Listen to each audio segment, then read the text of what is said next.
Night. How y'all doing? I didn't have my mic on, but I got it on now. How y'all doing? Can y'all hear me? Yeah, we can hear you. I'm Okay. doing good All over right. here. All right. I just wanted to make sure that you guys can hear me. We're glad to be back with you on this final night, man. This final night of this dump truck work challenge, man. Has been such a rich and rewarding time for me on this week, man. Spending this time getting this done and look forward to having a good final night, man. Good final night with you guys. All right. So who are we missing? Samuel and maybe Samuel. Okay. I don't know if Ken is going to be on tonight. In case Daniel and Glenn didn't know, but Ken did make it to Miami to pick up his truck today, and he sent me a text and a picture um, of the truck. He's hoping to make it back to Jacksonville, Glenn, by tonight on his way back up to Columbia, South Carolina. So he's going to try to get that far and bed down and then get home sometime tomorrow. So I'm excited for him, Okay, man. now. Say again. Oh no, my phone was muted. I was doing something. I'm back on the call. Oh, okay, okay. So yeah, I'm excited for him, man. He's a part of our coaching program and definitely a good success story. Second truck in I think 2 years, 3 years, something like that. So I'm excited. Nice truck too, man. I'm gonna post it probably on the YouTube channel, a video or something once I told him to give me a good video of it along with the picture that he sent. All right, guys. So this How is long the you been? say again. I was saying, how long you been a part of your program?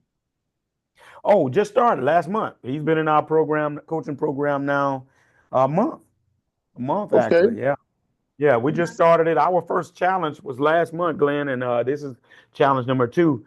And so he and the other young man we had on Tuesday night, Jason, then another young man, he's working. They are part of the coaching program, so I'm excited for him to see the success, man. So yeah, just started a month ago, No, that's right, man. You and that's can't the beat that. opportunity. Right. And that's the opportunity that you guys also will have. You know, we'll get ready to make a presentation at the end of tonight for you guys that might want to consider that. Let me say this, and this is not to persuade you guys, man, because I got a coach, right?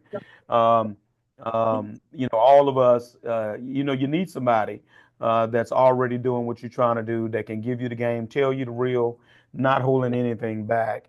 Right. Kobe Bryant had a coach. Michael Jordan had a coach. Tiger Woods had a coach, got a coach rather. And so if the greats in the sports need to decide, even as great as they are, they need coaches, then certainly we need coaches in business. Amen. Man. All right. All Preach. right. So let's start. Let's start, man. There goes Samuel coming in now. Glenn, man, I know you got some questions tonight, man. What you got on? What you got for me?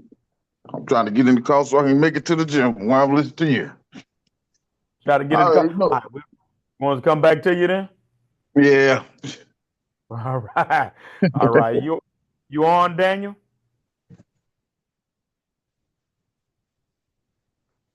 Daniel may not be on yet. All right. Miko, I was just on Instagram Live and Miko came on and okay, it looked like Daniel might have unmuted. Yeah, Go ahead, I'm Daniel. here. I'm here. I'm sorry. Okay, I okay. got you. I got you. I All got you. right. Just checking in with you, man, and see how you had a good day and any thoughts you wanted to ask or share on tonight. So far, I don't have nothing today, but I went through the video again and last night today from last night, man, it kept blowing my mind, to be honest. Well, I tell you what, I saw you had posted something in the chat. I read some of it. Well, just share with me the takeaway that you shared that you got from last night that Yeah, you put in the yeah, chat. yeah. From last night, I learned, and it was kind of interested on on how you can take advantage of different jobs, different projects. Like you were saying, industrial, airport. I never thought about that. I never. I thought dump truck it was only construction, and last night when you start giving ideas of where to take advantage, I started doing some search in Google, and I saw a lot of videos of dump trucks doing all that kind of work, and it was really good. It was interesting. Yeah, it was really nice.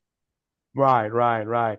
And that's the whole goal, Daniel, that I wanted to convey last night, man, is that let's not confine ourselves to just the same old of what we've all our lives or when we paid attention to the dump truck, then we see trucks doing, right? Because sometimes we can get lulled to sleep with just um, seeing the trucks hauling out of the quarry, seeing trucks hauling dirt, seeing trucks, hauling asphalt and things like that. And sometimes you can get lulled to sleep that, oh, okay, that's what they do, and thinking that that's all they do, right?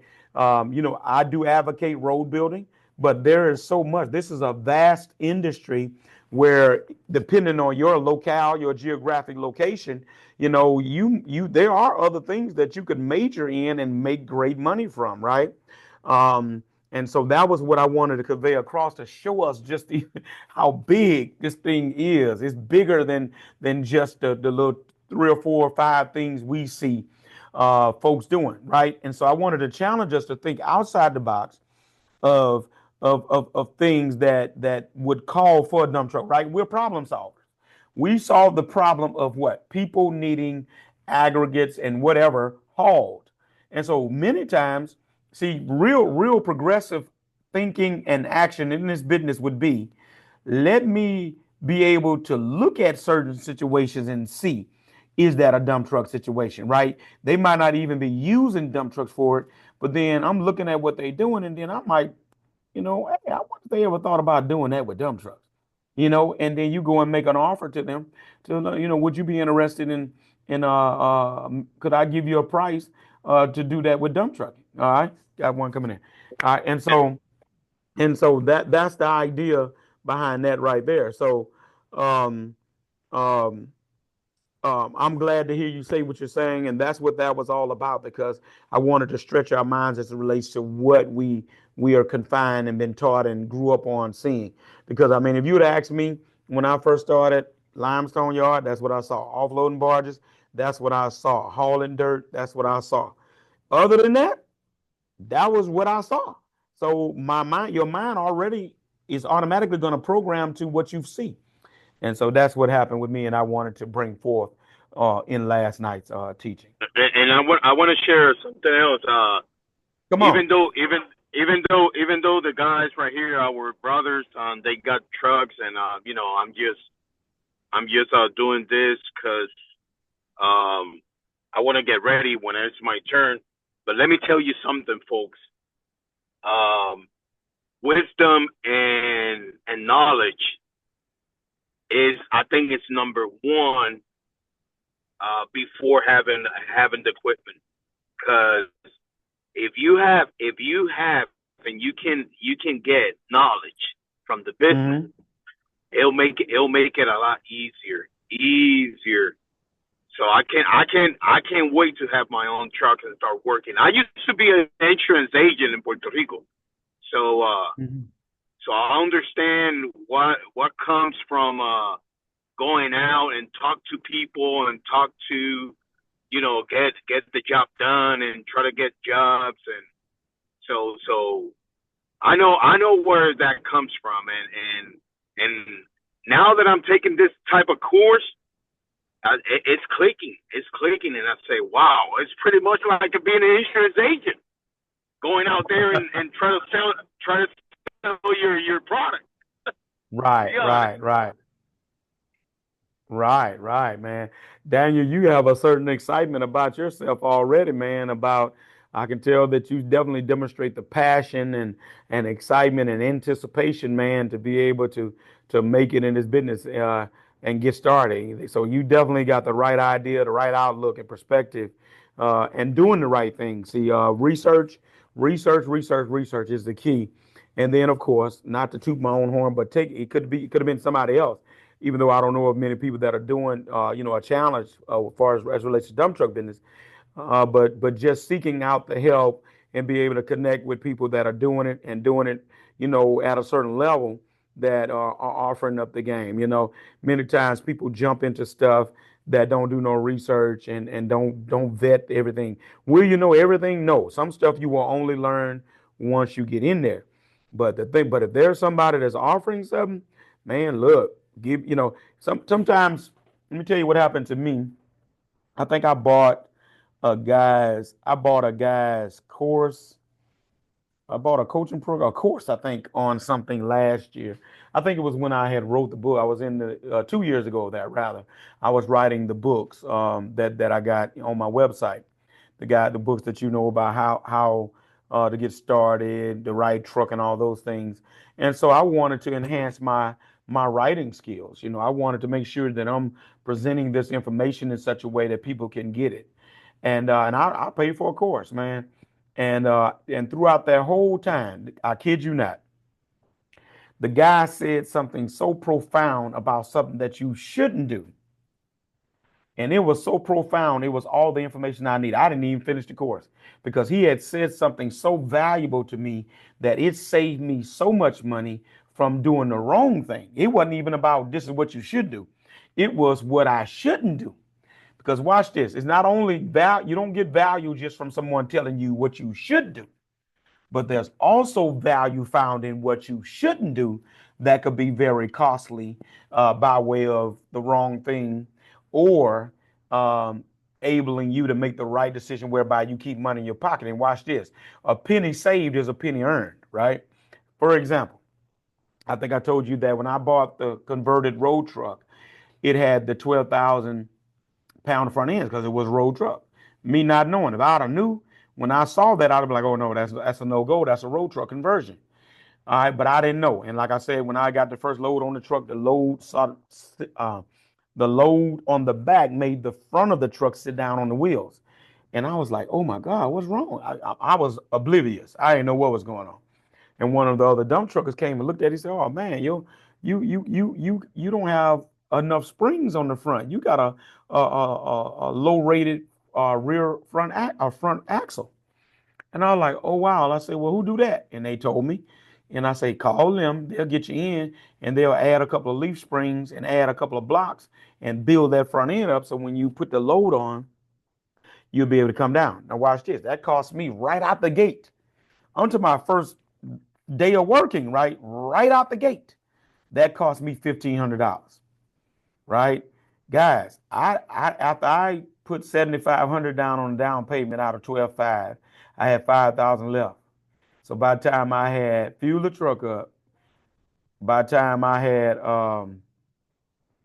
my workman's comp, my insurance, I think I probably had $4,000 to start with, because insurance wasn't but $300 something dollars down back then. So you talking about taking a $1,500 hit out of $4,000 to start with. So you talking about left me with $2,500, and that was a big blow in relation to how much money I had to get started with, right? And if I would have just knew the right person or sought out a little bit more research, let me just say that, then I would have got the right truck and I wouldn't have had to spend that kind of money coming out the gate. Now, what if that was something way more expensive or a bigger setback, or got that load on the truck and it broke some springs or whatever? It could have been a major setback right out of the door. Preach. All right, all right, all right. So, all right, Samuel has made it. Welcome, Samuel. I see Anthony Fisher. All right, I'm gonna let Miko talk. Miko was actually still in his truck when I was doing a YouTube live on my way down here. No, that's right. Miko told me it got rained out today. Miko, what's good, man? You got any questions tonight? Yeah, what's going on, everybody? Yeah, I got a question. Like how we got rained out today, but I still seen some dump trucks rolling today. Okay. So I'm starting off with a company that's kind of big in the state. So if I pivot to somewhere else on the rainy days, when is a good time to move like that in order for my business to continue to grow and stay efficient and not just have to lose money on days like this shit without burning bridges? Oh, wow. Beautiful. Man, that's a great question. That is a great question, Miko. So here's a nugget. And some of you may have heard me say this, and I'll say this till the cows come home. You have to be a student of the weather. You got to be a student of the weather. Um, when did you know it was going to rain like that this morning? I found that out 2 days ago. So two 2 days days. ago, you knew it was a big rain chance for Thursday morning, right? Yes. When did they Bo- counsel you? This morning or last night? No, they counseled us this morning. He told me late last night. He said, "Hey, I don't know if the job gonna go through, but I'll let you know. I send you an email or I send you a text." Then he texted me like 8 p.m. He said, "Hey, the job is it's a for sure. So you can go to the plant in the morning for 7 o'clock." So I went up there and it had started raining at 7, but it wasn't raining hard. Then he said, "Okay, we're gonna push it back to 9." He pushed it back, then he pushed it back to 10. Then when like 8:30, 8:45 came, they canceled the job. But they told us like, well, I'm gonna pay you $90 an hour just for just sitting up there. Show up time, But yeah. Show up time. yes. Yeah. So it's just things like that. Like if I was to set something up with another company, if I knew it was going to rain and it didn't cancel, how do I go about communicate that with the other contractor? Exactly. All right. So that's what I'm about to tell you. All right. That's a great question. So here's what I do. I've been doing it the last 3 days. So it's funny that you're asking that question. And it didn't work too well for me even today. So here's what I do though. I'm gonna tell you what the methodology I use, and then I'll tell you what happened to me today. So what I do is I'm a student of the weather. If you're in the dump truck business, guys, you got to be. It's a non-negotiable, a student of the weather. In other words, knowing, what is the weather broadcast saying about not only is it going to rain, but when is that rain going to arrive? Your goal is to try to ascertain between whether or not this thing is going to be a washout, and may need to, as you said, pivot and make a few more calls to see what else going on. Now, what I did today, so that's my methodology. I'm always on top of the weather. I knew this week was going to be unstable weather for us every day. All right, and so what I've been doing since Tuesday is I'm calling other companies and asking them, uh, okay, you need trucks. They were like, yeah, we need trucks. All right, so I overbooked, Miko. I don't suggest guys do this unless you got a few things in place to cover your butt if both jobs go, as you're asking, Miko. So what I did though is that I overbooked. I got 9 trucks. One is in the shop. I needed 15 trucks. I overbooked by accepting a couple other jobs as a fallback in case this stuff I know I'm on that's got dirt involved cancels. Then I can shift them over here. Well, and I line up some other guys to go do this job, but they know tentatively it's raining, right? They know it's rain. They know it's scheduled for rain too. And typically, what I would do in a situation like that, if it's early, so they typically will text us 5 o'clock in the morning, job cancel. If that happens early like that, then I may cut the trucks I was going to get to help me off, and I'll shift my trucks. If they make a late call like they did yesterday, I was asking the guys this question, and the guys I was going to hire have made it to the job. I just let them go ahead. I don't, I need those guys. I'm not going to do them like that. But if it's early enough, it's an understood thing, guys, with in our area that's how it goes. And the same happens to me. So I don't want you to get it twisted in that if my same friend or if other contractors line me up and then early it rains out and knocks their trucks off, they're gonna say, okay, well, Perry, I don't need you today. And I'm understanding of that. That's an understood, unwritten rule amongst us. The only thing is if we make it to the job, typically the contract, whoever it is, will typically go ahead and, okay, well, man, you just go ahead and work. That happened to me today. All my stuff got canceled today except one truck. My sub had 5 trucks on barges and worked all day. Matter of fact, I was coming here and he was still at work at 6 o'clock. So he was at 11 and a half hours today on that job with 5 trucks. And so, but that's the game. I had to take, that's just how it goes. I'm not tripping because he had made it to the job. My stuff got rained out. And so I'm not going to do that to somebody and they done made it to the job. But getting back to the point is, Miko, in situations like that, do you have a couple of other guys that may not be doing nothing, right? And then you could say, well, hey, man, I might need you in the morning. Put them on standby. You ain't got to make the total commitment. Tell them, well, look, man, you got anything tomorrow? Well, no, I don't have anything. I would say, well, look, I'm going to put you on standby for something in the morning. Book the job with the other company, right? If they allow you to do that. Now, you got to make sure you can send other people to work for them through you. Work for other people through you. In other words, they're going to pay you and you just pay them, even if you don't make no money off of it. Sometimes I don't even make money off sometimes situations like this situation on the ball. I'm not making nothing. That's just kind of passing through my account. But I want control of the job because that's going to benefit me to be in control of that work, even if I let somebody else do it. You follow what I'm saying? It's about the control of the work. All right. And so a man with one truck, obviously it's hard for you to be in more than one place at one time. That's the truth of the matter.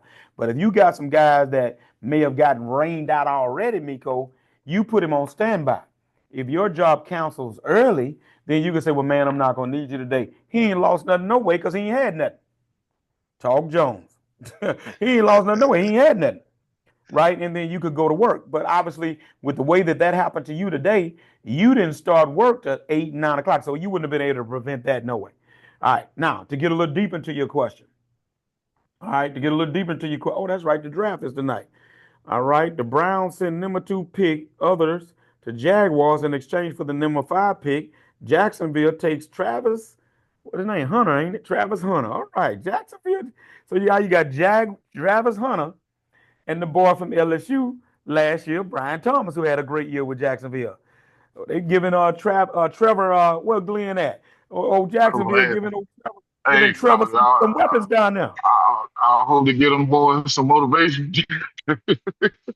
Yeah, man. They done look, that's 2 good weapons right there for Trevor now, man.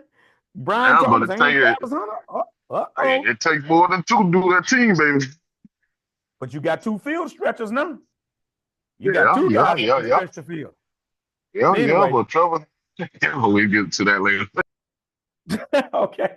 All right. So, Miko, that's how I would do it because, you got to watch that weather. And sometimes it's not a perfect science, right?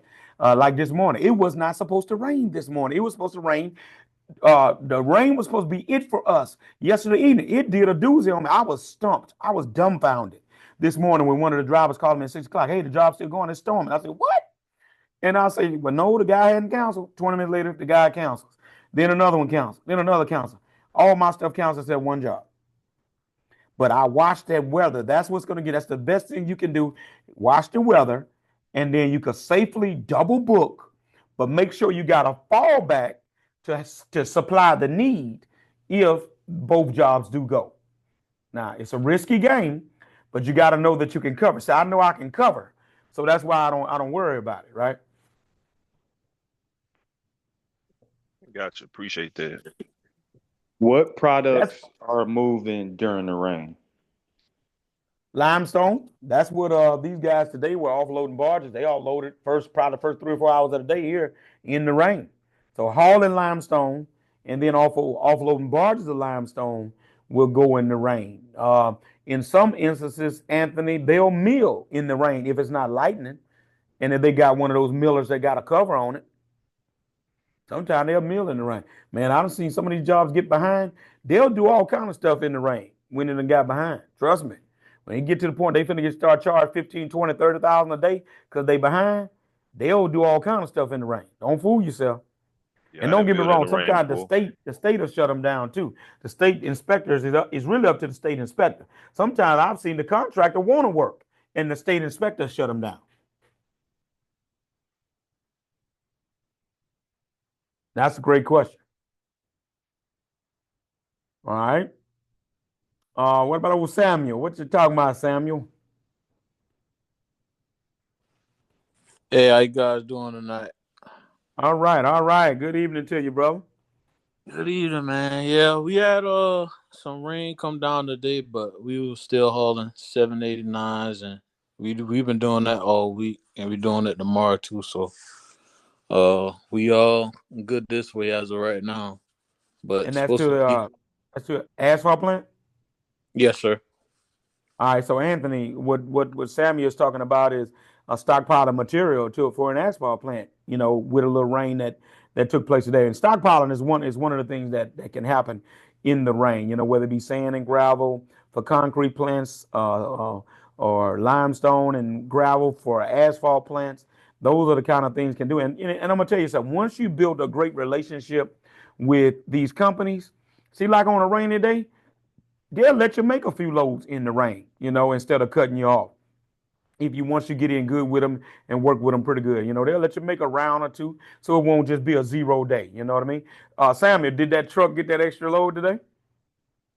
Oh, yes, sir. Yes, sir. He did. What the broker did, or the dispatcher did, he switched some of the trucks up. I had them bring in 89s instead of 789s from another plant. And Uh huh. so that took away some of the traffic, all the traffic that was going on inside where we were. So now it's much smoother. Might be able to try to get full tomorrow. Right, right. Right, right. Yeah, that's the thing about the yard, man. I remember them days on the yard, man. It's just like some days, man, everything could go perfect. You could catch all of the red lights. Do you catch the loader man just right every time? And man, it just be a smooth day, man. And it may even be sometimes, man, you might be 30, 45 minutes because maybe got a fifth one or something. And then it's just other days like everything that could go wrong, go wrong. Loader man got to fill the machine up. Loader man on lunch break. Look like you catching every red light, just all kind of stuff. Yes, sir. How do you find limestone plants? Because I'm in Atlanta, and we move in a lot of dirt, gravel, asphalt, but I haven't got the key on how to find limestone. Now that's a question, Anthony. I asked last night actually to the guys. That's the question. That's good research right there, right? Because you got is it comes from somewhere, right? So how does limestone get into a place like Atlanta that does well, matter of fact, let me ask the question before I assume. Um, does Atlanta have any major waterways that run through it, whether east or west, north or south, into other states and stuff? I mean, we got uh I don't that is a great question because we got No, they don't. lakes. Yeah, thank you for answering that because I don't know. They What don't. is it? Atlanta's kind of landlocked. Yeah, that's what I was thinking. So more than likely, Anthony, the limestone is either or the granite, one of the two, is either being blown up at the quarry, is actually coming from the quarry itself, where they're what's the word I'm looking for? They're dynamiting it and processing it that because some of those states over on your side, the actual limestone is there, or the granite is there, and so they blow it up with the dynamite and process it with those machines, those breakers and stuff, and process it there. But if that's not the case, it's got to either be, it's probably going to be either by train or it's either by train or it's going to be trucked in, one of the two, right? Because you're not close to any waterway, so it's not going to be on a barge, it's not going to be on a ship, right? It's going to either be by train or it's going to be by truck. I challenge you to find out because that's going to unlock a key right there about where to find the work at when you understand how does the limestone get there in the first place. Guys, you appreciate that. That's a good question. See, once you unlock that, man, that's gonna be great there, man. That's gonna be great there. See, for me, we're on the mighty Mississippi, right? Baton Rouge is on the Mississippi River, so our stuff comes down in barges. Daniel had so much excitement about the business. I never shall forget when I first got started. Man, we would be crossing the Mississippi. We got two bridges in Baton Rouge that cross over the bridge, and so man, we would be crossing over the bridge, or even on my off days with the family or something. And I just happen to look down in the river, and we'll see what we call a six pack. We call it, oh man, there goes a six pack, and that would be a tugboat pushing six barges, and it has no tops on it. So you looking at the limestone, great rock, right? I said, oh my God, barges, and then we would automatically know to look at the barge, and if it's got on it, that's Martin Marietta. That would instantly let me know that Martin Marietta has barges coming to town, right? Depending on where I saw the barges at, would tell me whether or not it's going to be for the Baton Rouge yard or it was going to be for Sunshine or Homer or something like that. That would tell me. And so what I would do, watch this now. This is how things put you ahead of the game. Because I saw that, guess what I'm doing? I'm calling the barge guy. Hey man, I just saw a six pack coming down the river. Keep me in mind, man. I know y'all gonna be ready to go tomorrow or the next day. Oh, I done already got the call, man. We got six of them. You busy? Sometimes you busy, or sometimes I got to cover. Somebody don't show up, I'll get back with you. But just the fact that I saw it and knew what to look for and learned that game and that terminology, Anthony, that gives you the heads up to what's going on and when it's going to happen, right? Let me tell y'all this. This is another nugget, and I think this works. Um, um, this works. Yeah, the choir. Yeah, Yeah, that's the word. And this works just in general. Um, and let me say, and this applies to somebody I was just telling Miko that I get numbers of people like to prevent that weather stuff happening like that, Miko. I actually Tuesday and yesterday morning I was calling the foreman the night before. I got his number on our dispatch. It's the foreman's number, right? So I call, hey Luke, this Perry Jones will seek you first, man. Look like that thing gonna go tomorrow. Cause look like you hauling dirt. And he'll be like, well, right now it's good, or man, no, I don't think it's gonna go, or man, let me make some call. That gives me the heads up ahead of everybody else, because they don't do that. To see, I only know one other guy, a friend of mine, that actually does that kind of stuff. He called the foreman. If we know rain in the forecast, we got that foreman's number. We on the phone, man. Hey, man, you think you gonna go tomorrow with all that rain? No, man, it's gonna probably count. So I'm trying to get them to say something now. Because Miko, the earlier you can get them to say something, the earlier you can pivot and already be making phone call before everybody else even be thinking about it ain't gonna rain. And I just be looking at guys, man, next morning, get the call, it canceled. I knew it canceled last night, and them guys don't be knowing till next morning. Get what? We done pivoted to something else. That's how you got to be aggressive in this game, y'all.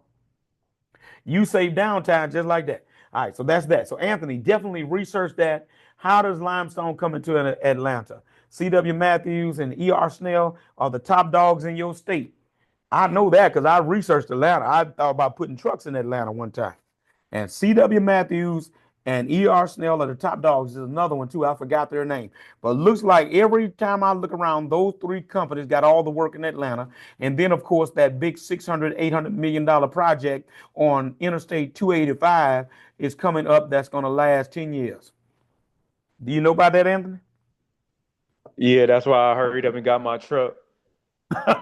Okay. Uh, Man, that's a major project right there. That's the kind of job put a man on his feet big time right there. yeah, and Martin Marietta runs a lot of stuff down here too.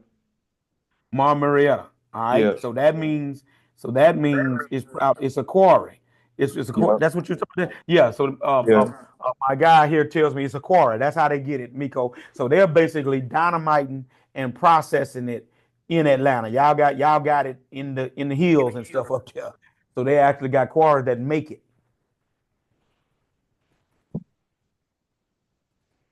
So that's how that goes. All right. So that's good stuff right there.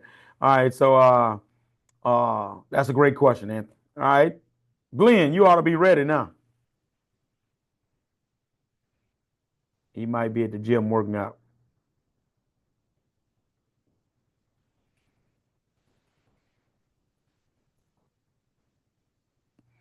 All right.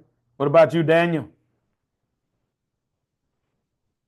Yeah, I've been listening and taking notes, taking advantage of you guys talking and experience. I'm a rookie, so you know how it is. I'm like a sponge, listening Right, to the right. guys and making notes. And to be honest, whenever I get my stuff, all this, it will help me. It will help me because I will remember the guys talking about, this and that and different situations, and it's awesome. To be honest, it's awesome.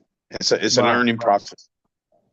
Right, right. And I want you to take notice of the states. Miko is in Oklahoma City, Anthony is in Atlanta, and then Samuel is in Charleston, South Carolina. Glenn is in Jacksonville. So you got a good mix of the South, the East Coast, the Midwest, I guess we would call Oklahoma City, that kind of thing.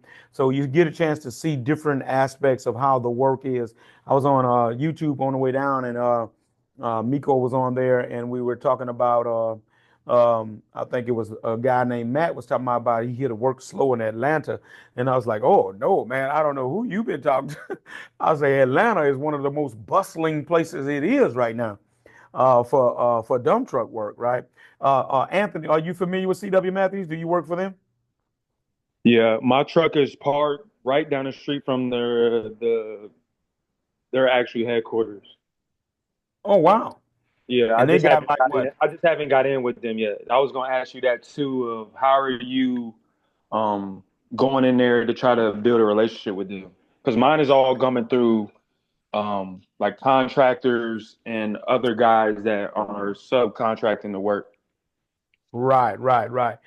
Now, from what I understand, a guy who followed me on YouTube several years, 2 years ago, name is Butch, and Butch brought a brand new Tandem from Mac in Atlanta, and he went direct with C.W. Matthews. And so what I can do is I'll look up his information tonight. I hadn't heard from him in about a good little while, but I know he bought a brand new tandem and he went direct to work with C.W. Matthews, no in between or nothing.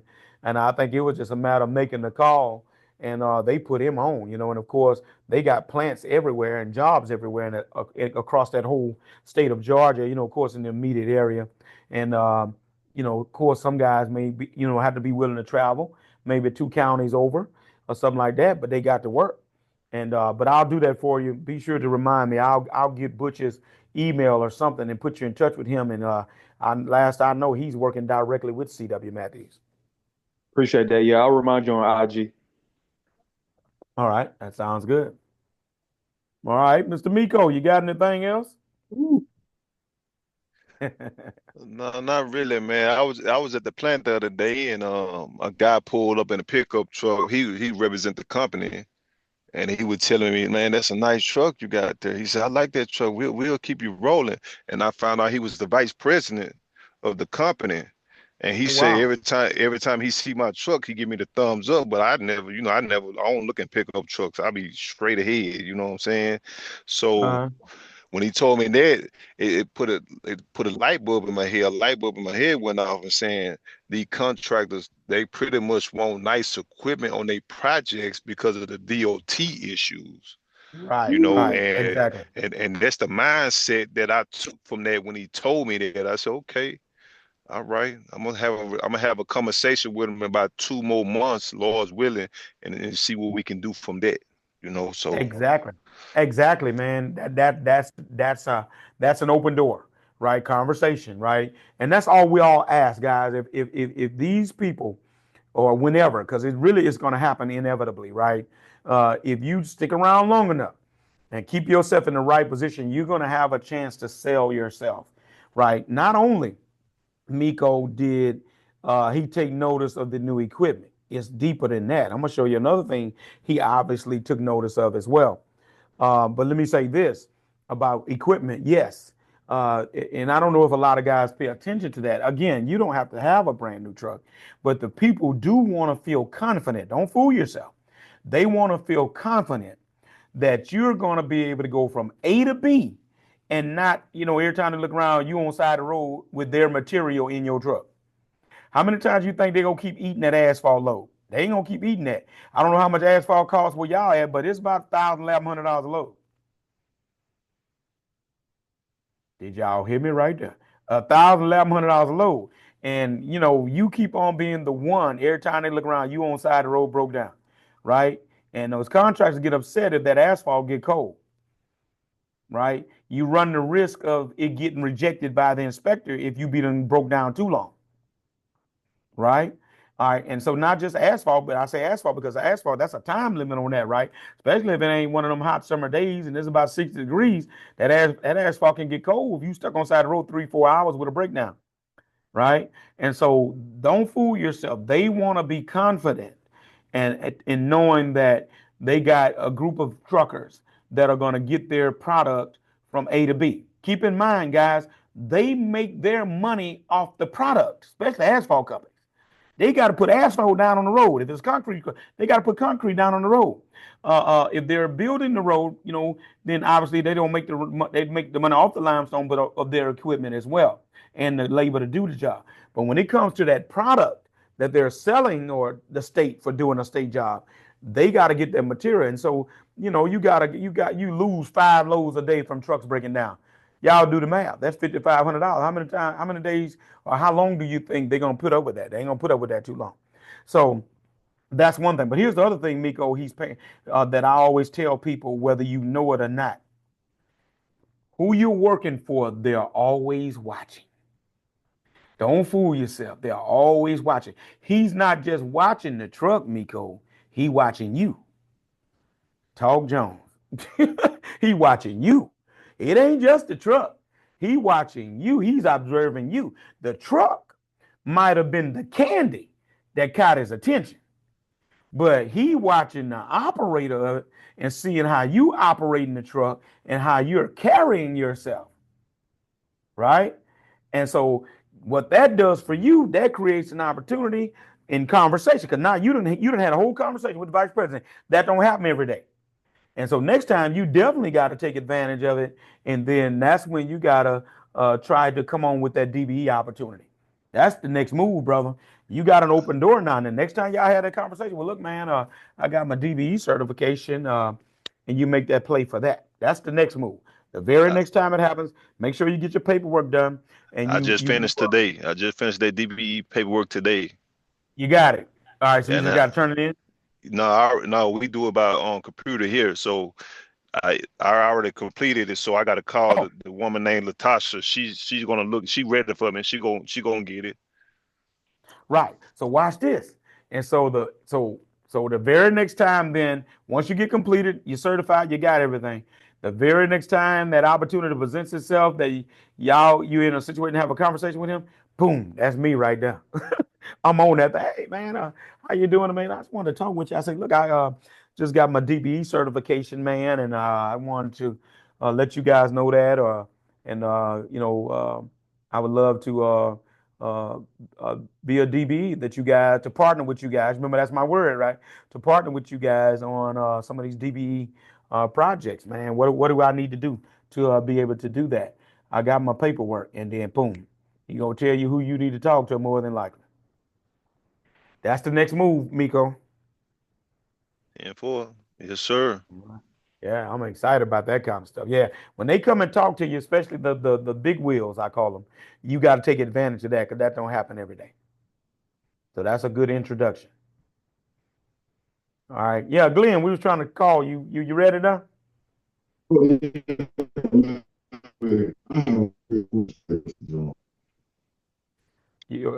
didn't get anything. Okay, You kind of muffled. you got the dump trucks. Kind of muffled. Can you hear me? Yeah, okay, I got you now. Hold on a second. Sorry. Can you hear me? We got you. Hello? Okay. Yeah, we got you. So my question is, Mr. Jones, I see the dump trailers. I see the actual dump trucks.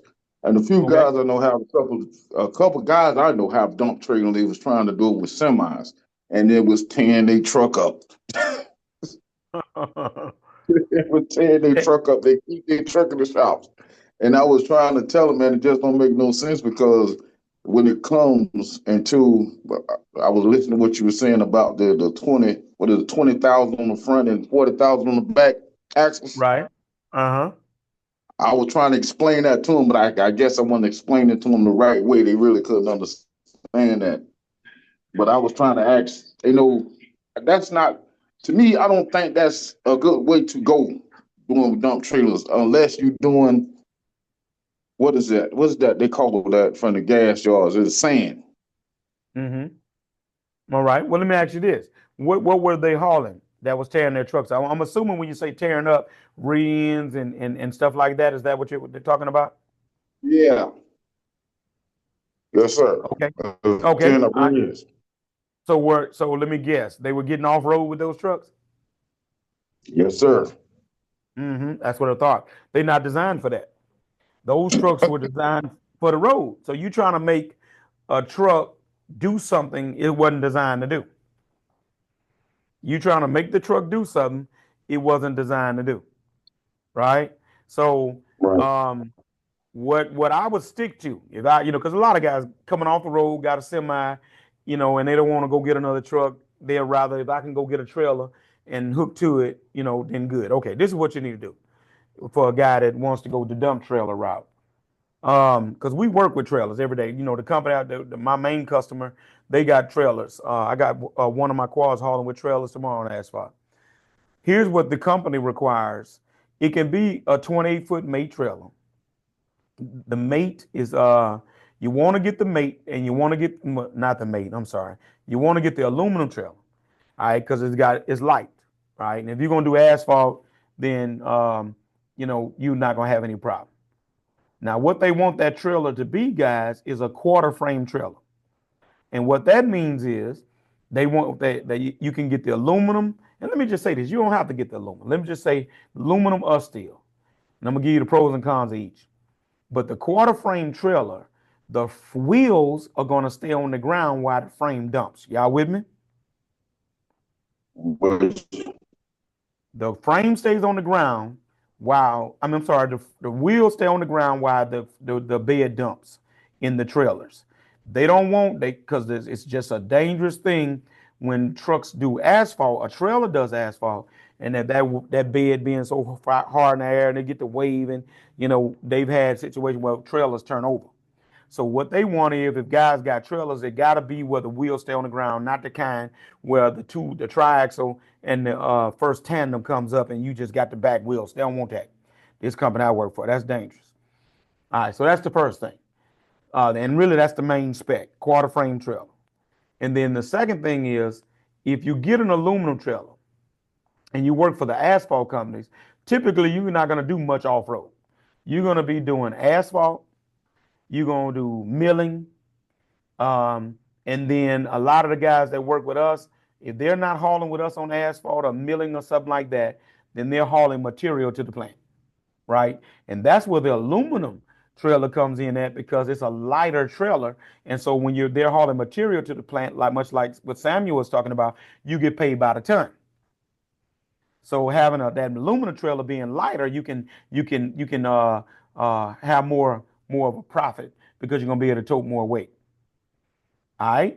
The other part of that is if you get the steel trailer, then you can do it all. You can do the asphalt, you can do the milling, and you can do demo, and you can just do everything. They ain't got to hold nothing back off you. In a perfect world, get both. Go find you a used, beat up steel trailer. So if it comes a day they want that, then you can just switch up and say, okay, well, let me change trailers for tomorrow. They want them on demo. Because there do come the time where there's demo. Right? Ain't got to be nothing pretty, ain't got to be a brand new one. Go find old 7, 8, 9, 12, $13,000 trailer, and you can do that on days when they need that. Remember I said last night, being flexible makes you valuable. Being flexible makes you valuable, right? So that's the thing, Glenn, is that they can, you got a semi or you haul semi, you can do it. Put the wet kit on, get the dump trailer, and you'll be okay with an asphalt company because you're gonna mostly just stay on hard ground anyway. But that joker is not meant for a road truck is not meant for being off road, hard pulling, bad ground, and all that. Yeah, you're gonna tear something up. Yes, 60 weeks. No doubt about it. It just makes good sense, right? You're trying to make a truck do something it wasn't designed to do because it's not spec'd out for that. Right, right. But guys just look at it, well, man, I already got a truck. Shoot, I ain't going to buy no truck. I already got a truck. Well, all I gotta do is just go get a trailer. No, the best thing you Right. do is take that road truck, sell it, or trade it in on a dump truck. That's the best thing to do. That's how a lot of guys are looking at things right now because I'm gonna just be honest who was that? Leo? Anthony, well, you guys are right. When you're going for these jobs, different companies, and when you got that new truck, it's gonna make sense. Well, I've been hearing lately, you got some used old tools that's not gonna get the job done. It's gonna be hard to find jobs. Mhm. hmm And don't get me wrong, there's some good used trucks out there. You just got to do your due diligence. I was telling a guy today about that. That there's some the finance company. He's a new guy trying to get something going, and he want to get something like 170, which is used, about 2, 3 old used. And but they were telling him with him being new, they're not willing to go that deep. They want him to find something about 70,000. Well, he's afraid to buy something at 70,000, thinking he's not gonna be able to find something decent, and he's got to drive on there. He don't want to be getting all these calls, about truck, something's going on with the truck and all that good stuff. Facebook did. Right. Right. All right. I think I'm gonna end with Rhonda. Rhonda, you got a question for the country CEO tonight since you come in here on us? Got a question?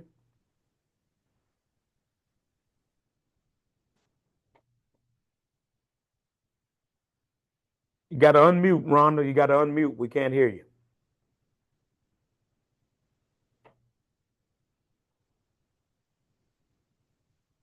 Are you there, Rhonda?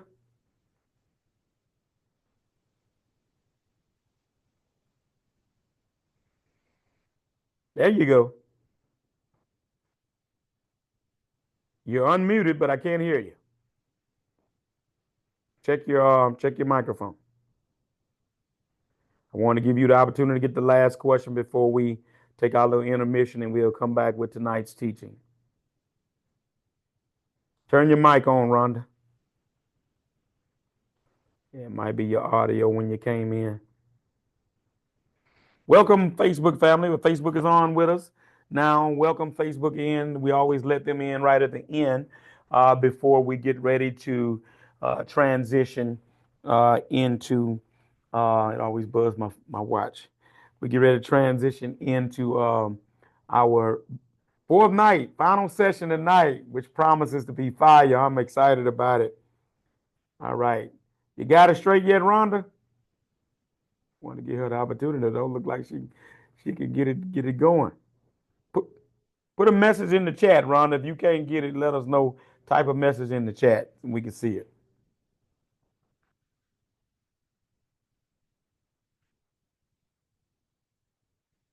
It's not working.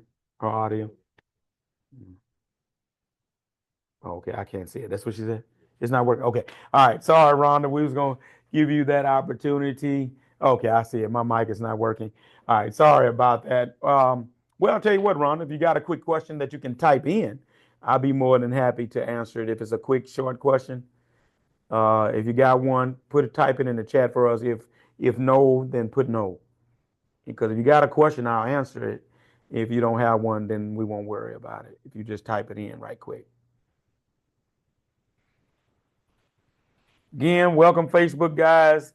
We welcome you on this final night. Glad to have you. You're tuning in at the end of the Zoom session and before we get ready to go into general session. So we're just uh, ending up having a good time tonight in this final night of this fine dump truck work challenge. I want to thank all of y'all for tuning in. All right. And give Rhonda about a minute, see if she puts something in there.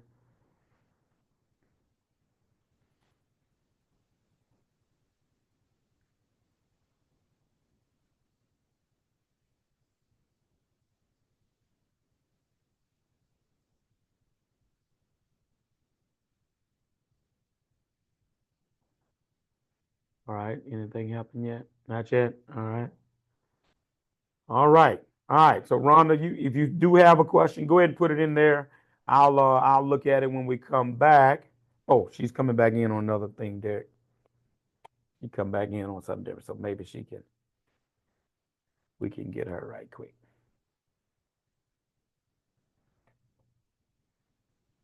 All right, unmute. Okay. Can you hear me? We got you, Rhonda. Go ahead. Thank you. My laptop wasn't working for some reason. I was asking about insurance. So I Okay. just got my first truck. I'm not the Okay. driver. My driver has over 30 years of experience. Okay. The problem I'm running into is that initially I started out as a freight broker. Okay. So just today, I got a new DOT number to try to separate those two, but the insurance Okay. quotes that I'm getting back are expensive, like 30 grand, 35 grand. That's a new truck. No. It's a 2015 triaxle, Mac And they triaxle. and they want 30 grand. Yes, I have got about 10 quotes today. I've been sitting here all day emailing everybody, get requesting quotes from the smallest agencies to the largest. All right. All right. Okay. So, I'm in um, Texas, and so I need 750,000 for okay. auto cover state minimum, and then I, All I right. was requesting 100,000 cargo. All right. So you need to, okay. So, hold on. I'm gonna bless you tonight, Rhonda, and this is Okay. gonna be for all of you on Zoom. Y'all been such great great sports with me this week. I am going to put my guy's number in this Zoom chat. I'm gonna send it to you, Derek, and you just put it in. I want you to call my guy tomorrow. Matter of fact, he was in McComb, Mississippi. He's now in Houston. He has an Okay. autistic child, and they had to come out there in order to provide care for the autistic child. He has worked wonderful. Let me tell you something. Progressive was killing me. Yes. Progressive was straight killing me, man. I'm talking about they were getting ready to double up on me. It had got so bad, I was getting ready to possibly move my. I was going to buy some property in Mississippi. Mississippi is only 12 miles from me. I was going to buy some property in Mississippi just to. Oh, I'm sorry, Derek. I can just sit it and relocate. I'm sorry, I sent it to the wrong person. Hold on, guys. Let me get this to my guy so he can get it to you. I sent it to the wrong person.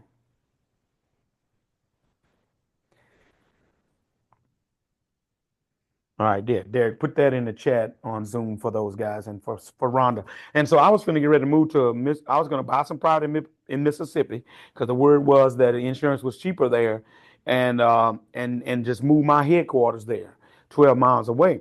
And then upon doing that, one of my friends, he said, "Man, I used to deal with a guy up there years ago up there in McComb, Mississippi." And I said, "Well, what's that name of the agency?" I said, "It's worth a shot," because I had got quotes and I was being told it wasn't gonna make no difference because I was from Louisiana. And man, I called that one guy. I kid you not, guy. Rhonda, that guy came back and quoted me half of what Wow. Progressive was going to do. I couldn't believe it, guys. And then I thought it was going up last year because I had two accidents on there. It actually went down about 10 more $1,000. I was like, God, I don't know what you're doing, but you doing it. Keep doing it. So that's the guy. His name is Jesse. It's In Zone Insurance. He has all my business now with all 10 trucks. And so I'm doing about 36,000, but mine's are new trucks. There's no way you ought to be doing 30,000 with a 10 years old. No way.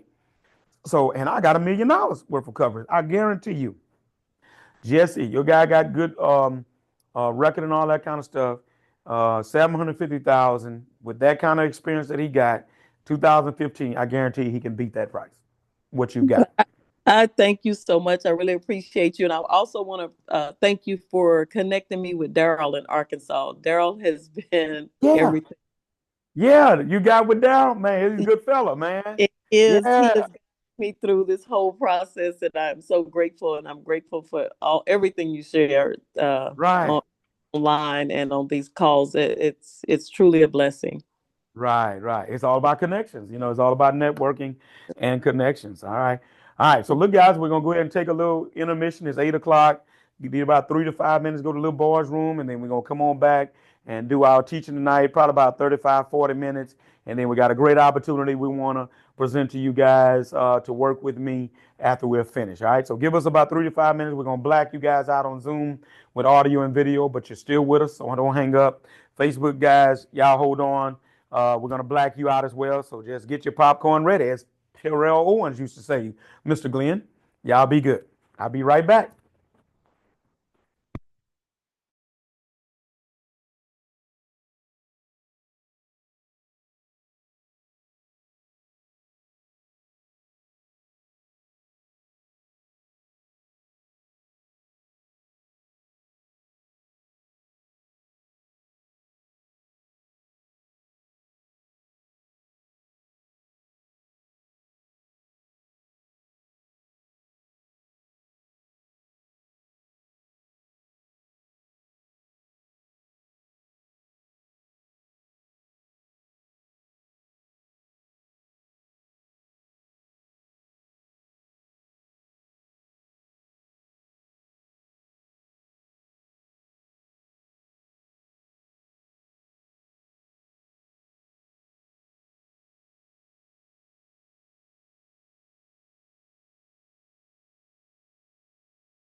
Hello, everybody. All right, we are back and ready to rock and roll tonight. I'm excited to get ready to let this plane take off on this final session that we're doing tonight. Didn't do this in Fine Dump Truck Work Challenge 1. And so, you evolve and you add a few little things, you tweak a few little things, add a few little things. And I did a video in our private group, Fine Dump Truck Challenge 1, to invite all those guys just to be able to come and get this little piece here for sure that they didn't get from Challenge 1. And then also you guys are here. All right, so good evening, everybody. Facebook, Zoom, Facebook is joining us now. Good evening, everybody on Facebook. I'm assuming you guys are ready. If you are ready in the chat on Facebook, put ready in the chat. Everyone, put ready in the chat. And if you're ready on Zoom, I want y'all to light this chat up. Y'all get this chat on fire and get it going on Zoom as well. Put ready in the chat if you're ready. All right. I need to see some readies so I can believe that y'all are ready. Right. Make me know you ready. Right. All right. TDG Jakes out of Dallas, Texas. You said, get ready, get ready, get ready. I need to know if y'all ready. Are you ready to receive tonight? All right, this final session. All right, I see a few readies. I see one ready. Natasha's ready. James is ready. All right, wake up, Facebookers. All right, what about the Zoom? All right, Samuel, y'all still with me? Glenn, Daniel, Miko, y'all put ready in the chat. Y'all got a chat on Zoom too, and put ready if you're ready. We're gonna get going. All right, thank you, Robert. All right, all right, all right, all right. How many we got on Facebook, Derek? All right.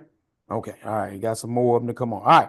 We're going to get started because time is at hand. All right. So, the previous 3 days have been about finding where to find dump truck work, right? And so let me recap just what those things were about, right? We talked about on last night. You got to have look in the right places and make the right moves. On Tuesday night, we talked about you got to have the right plan, right? And then therefore have the right method. On Monday night, we talked about having the right perspective, rather, meaning having the right mindset. So we're going to go one step further. So once you've found the work, right, you got a little work going. We talked to some of our VIPs on Zoom who are actually working on jobs that can sustain them and get them going pretty good. All right, so then the question becomes, once you found the work, how do you know when it's enough work to scale up? How do you know when you should move from truck 1, truck 2, truck 3? What are your margins? Are you really making money, or is money just passing through? Are there more efficient and effective ways to make money, right? That's what we want to talk about tonight on day 4, how dump truck work impacts scaling up. How dump truck works impacts scaling up. All right, so tonight I want to give my first illustration. Y'all know I like to draw. And so we're going to go to the board here. I'm going to go on the other side of it and let you see. And I'm just going to explain, matter of fact, what it means, right? As you see it. So we got a little illustration here. You should be able to look at that pretty good. Derek, that ought to be showing up pretty good for them, huh? All right, it's centered for us. All right, they see it. All right, yeah. All right, so what we have here, we have a jar. This is a jar right here. All right, and this is my little makeshift faucet. Got a little on off up top, and that's my faucet. And so what you see here are some drips from the faucet into the jar, right? Drips from the faucet into the jar. You got 6 drips, which lets us know that the drips are going in at a pretty steady pace, right? All right, but then we got a jar over here, right? And you only see 1 drip, and this faucet here is on as well. All right, well, Country CEO, what's going on in this situation? So, wouldn't you say that the jar with the consistent drips will fill up quicker than the jar with the 1 drip? All right, that's safe to say. All right, if that's safe to say, put yes in the chat. If that's safe to say, put yes in the chat. That the jar with the most drips going eventually, at some point, will fill up. But the jar that's only got 1 drip, it'll be a long time, few and far between, before it fills up. Well, ladies and gentlemen, that's my lead in tonight to tell you that you got to be consistent. This is what consistency looks like, right? This is what putting in the work to find the work looks like. And then now having found the work, being able to take that next step is what we're talking about tonight. But it takes consistency. You don't get here. You don't get to the place of having found the work without being consistent, right? All right. And so watch this. Here go the drips. The drips are representative of something. You know, you got a drip here means you've been doing some research. That'll help fill up your jar. You got a drip here, which means you've been doing some networking.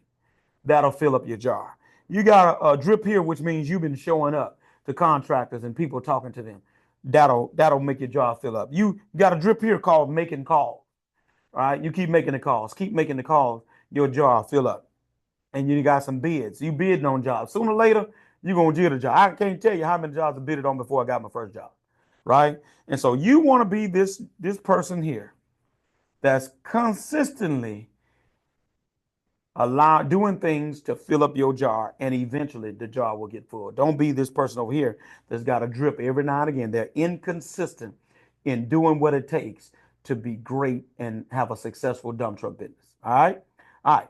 That's my lead in tonight. All right. So put consistency in the chat. If you're willing to be consistent, put consistent in the chat. Zoom guys, put consistent in the chat if you're willing to be consistent, because that's what it's going to take to get to this level of even having to have a conversation about scaling up and what does the work look like. All right. All right. Here we go. Put consistency in the chat. Do I see consistency? All right. Yeah, there we go. All right. Daniel, put consistency in the chat. All right. So here we go. Dump truck work that impacts scaling up. First thing I want to talk about tonight is that workload wins. Workload wins, right?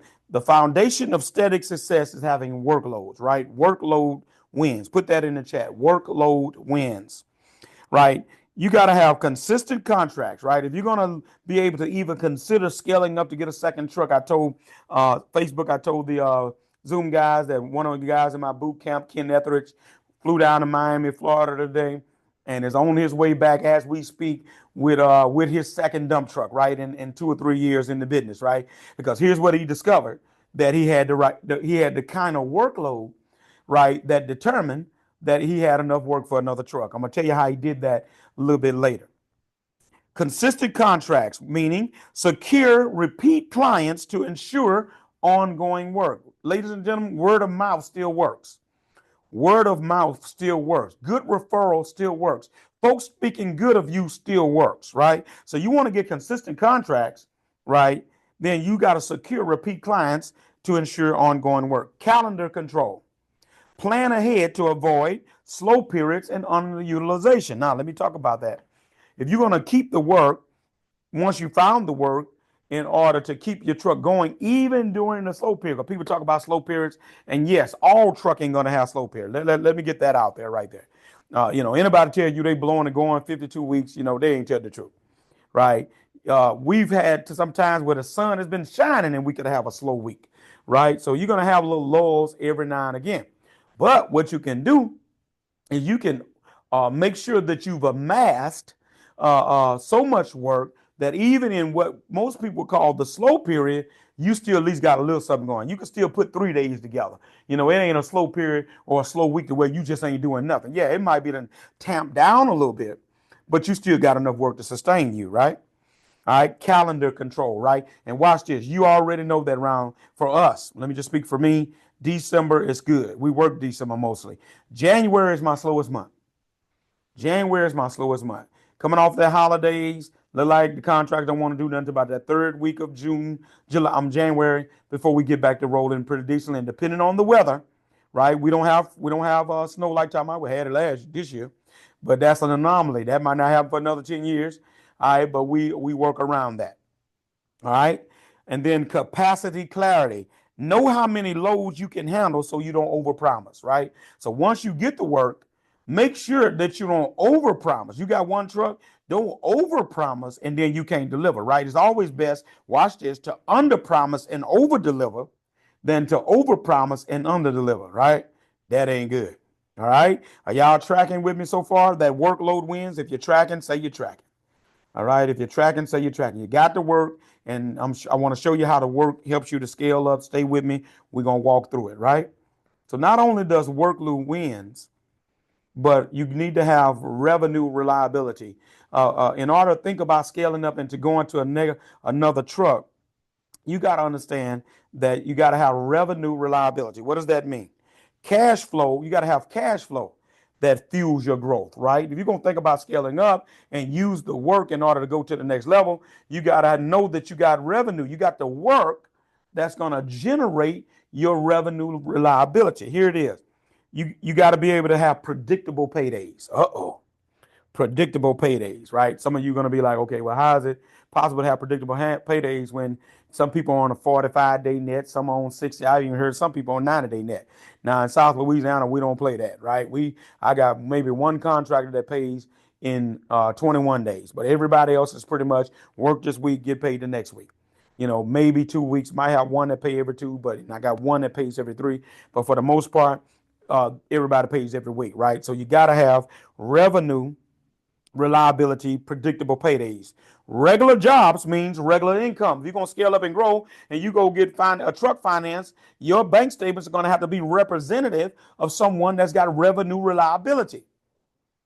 All right? All right? All right? Predictable paydays. Then rate refinement. Rate refinement. Enough work gives leverage to charge better work rates.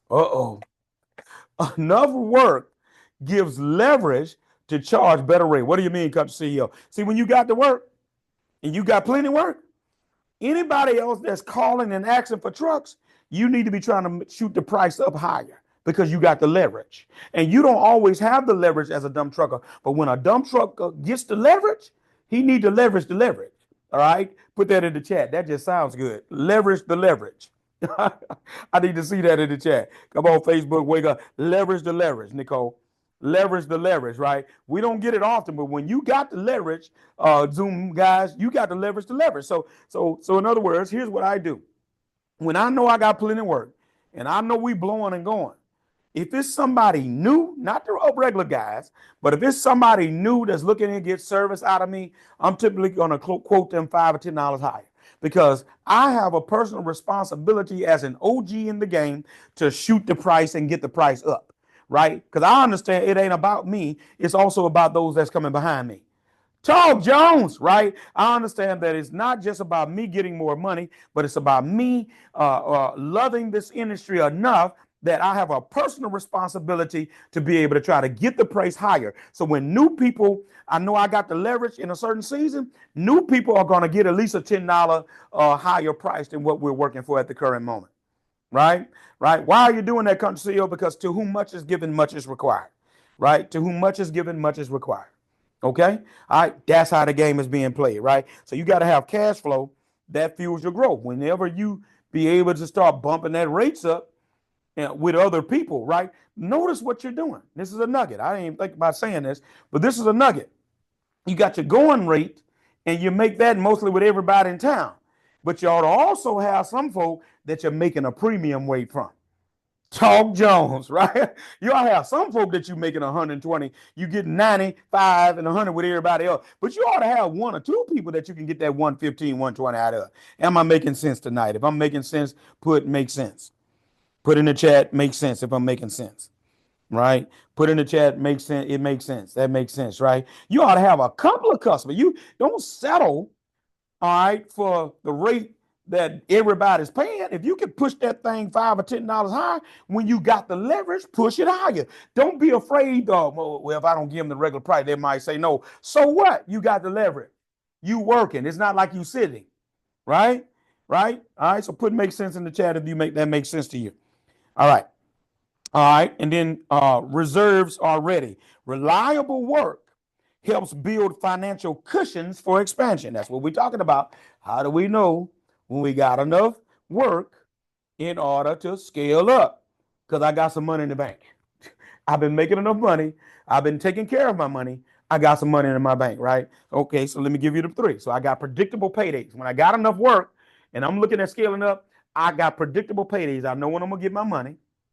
And then I got a rate refinement. I got new customers coming because I got leverage. So I'm pushing the rate higher to where I'm making money, more money with some of my customers. And then now I see my money and I'm taking care of it good enough to where I'm actually putting some of my money up. All right. If that makes sense tonight, tell Country CEO that makes sense right there. All right. So reliable works help build financial cushions for expansion. You got to have money to scale, right? You got to have money to add trucks on and be able to take upon that next level of responsibility. It's a wonderful thing, right? But you got to be able to put some money up too. All right. Number 3. So what do we have? Let me make sure you're with me. Make sure you're tracking revenue reliability, workload wins, and then number 3, scaling strategy. You got to have a scaling strategy. When you got the work, you got to have a scaling strategy. All right, we finna go deeper now. We finna go deeper. All right, the roadmap to smart growth, right? The roadmap. All right, you got a scaling strategy, then you need to have fleet forecasting. Fleet forecasting. What is that, Country CEO? Enough work justifies adding trucks. All right, I want to drop anchor right there because I always get this question. I want to spend a little time right here explaining this to you. This is what we're talking about. How do I know if I got enough work to grow? How do I know I got enough work to get that second truck, right? Here's what I've always looked at, and here go my secret sauce when it comes to this. What I've always looked at, and from day one when I had one truck, the thing that got me was that I had one truck. 2 things prompted me. I couldn't be in but one place at a time. And then I was getting these calls and I started turning down a lot of work, right? That's the key barometer.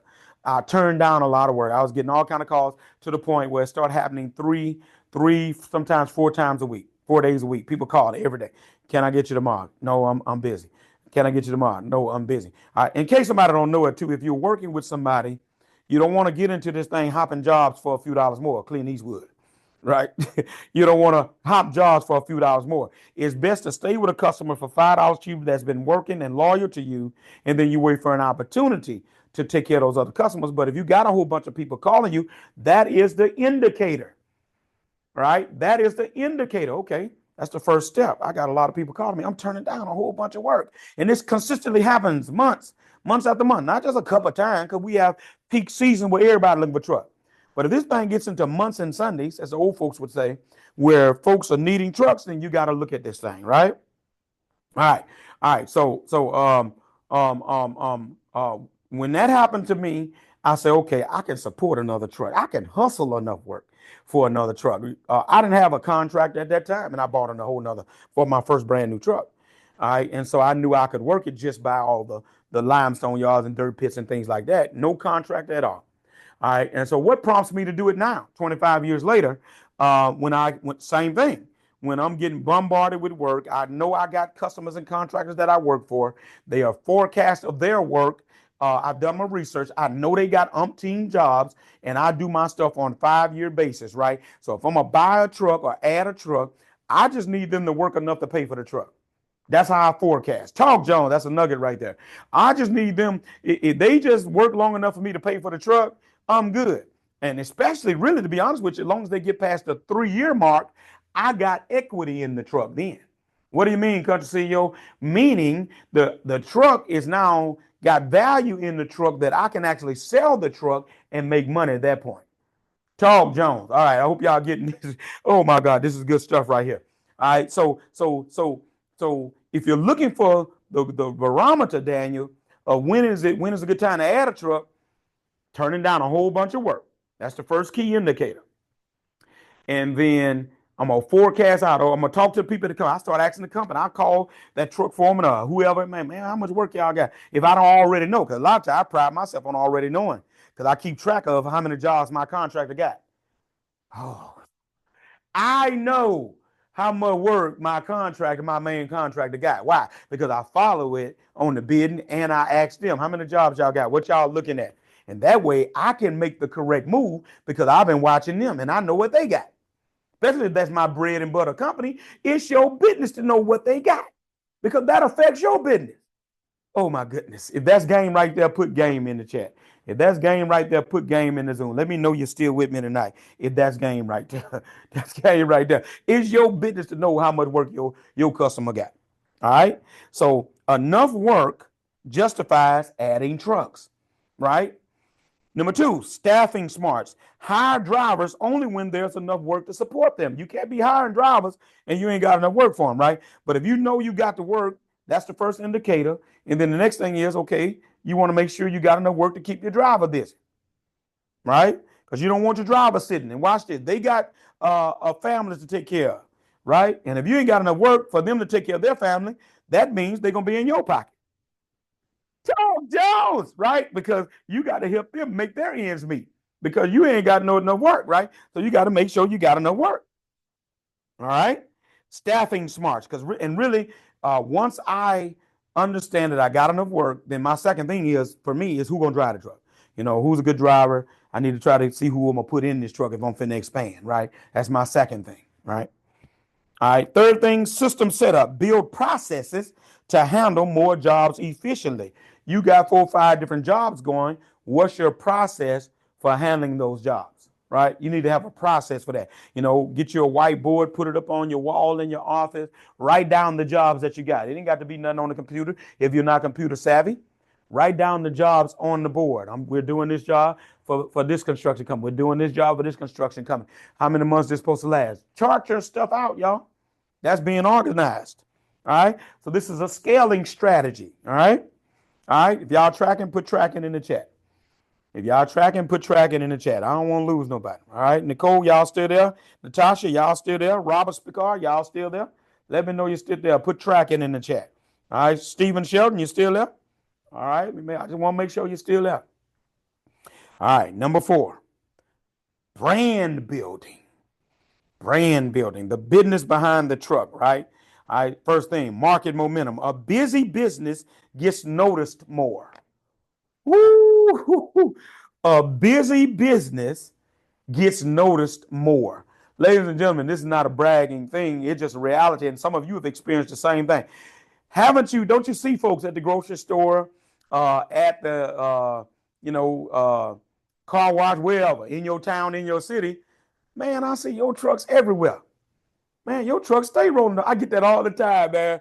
Man, sometimes on YouTube, man, I saw your truck way over here today, in a whole other city. Man, your truck stay rolling. Some people that pass by my yard during the day, man, your trucks don't never be there. I said, well, you got to keep them rolling. That's the name of the game, right? So watch this. It just looks good when you're busy, is what this is saying. That helps to build your brand. When every time they look around, folks see your truck rolling.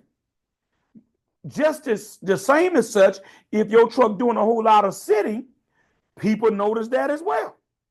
All right. If you're doing a whole lot of sitting, all right. A busy business gets noticed more. Watch this. Let me give you a game. Let me give you some game. It's a nugget right here. Let me give you this nugget. Let me give you this nugget right here. When you're visible like that, many times what happens is you'll run into a whole bunch of work by accident than you do on purpose. Lord have mercy. You'll run into a whole bunch of work. I had to plug my phone up. On accident than you do on purpose, ladies and gentlemen, just because you're busy, right? And then I can't tell you how many times my guys, man, I got a guy here want 2 loads of gravel. Man, I got a guy that stop me, want limestone. Man, I got a guy want topsoil. Man, I got a guy want some clay. Guess what? That's my little hustle money, y'all. Them little jobs like that, we don't miss a day of work behind a load of gravel, load of clay, load of limestone. That's my hustle money. We hold them off because most of them don't be wanting the stuff right then. We hold them off, and then when we got 6 or 7 loads of stuff like that, I'll put 1 truck on that and let him make a day doing that, right? And again, don't tell nobody. You have them to make that check out to you. That's my little hustle money, all right? All right, if that's game, put it in the chat. That's game, put it in the chat. That's game. Somebody tell the country CEO, that's game right there, right? That's your little hustle money. Your key is they pay you cash or get them to make the check out to you, right? And that's your little hustle money, right? Okay. All right, that's your front pocket money. All right, market momentum. All right, reputation repeats. Consistent work boosts reviews and referrals. Consistent work boosts reviews and referrals. That's reputation repeats. This is your brand. This is how you build your brand. And then presence power. More jobs equal more visibility on sites, as we're talking about roads, and watch this, social media. Please, ladies and gentlemen, create a social media page of your company and put content on social media. Whether some of us are used to that or not, into that or not, like it or not, that is where the audience is at now as well. They are on social media. Contractors got social media pages, construction companies got social media pages, and all that kind of stuff right now. That's the time in which we live. And so you have to position yourself for that. All right. All right. I think somebody's trying to get in on. They might have dropped out now. All right. So make your social media page, your company, put content on there. Show your truck working on jobs. Show your truck dumping out. Show your truck with unique loads, all that kind of stuff. People love that kind of stuff. And start posting reels of your business. You're building a brand. You're building a brand, ladies and gentlemen. That's how you grow. That's how you scale up. It's no longer the old-fashioned way. It's this new stuff too that you got to do if you're going to build a brand. You're trying to become a household name in your town, right? You're trying to become a household name in your town. All right, all right, all right. That's good. That's what put a 100 in the chat if you're with me. Put a 100 in your chat if you're still with me. I'm going to the last one. All right, and then we're gonna do some breakdown on some numbers for you. All right, put a 100 in 100 in the chat if you're with me. All right, that's what I need to see. All right, let me let you do that. Let Facebook catch up, and then we're gonna give you this last one, and then we're gonna get into some numbers here.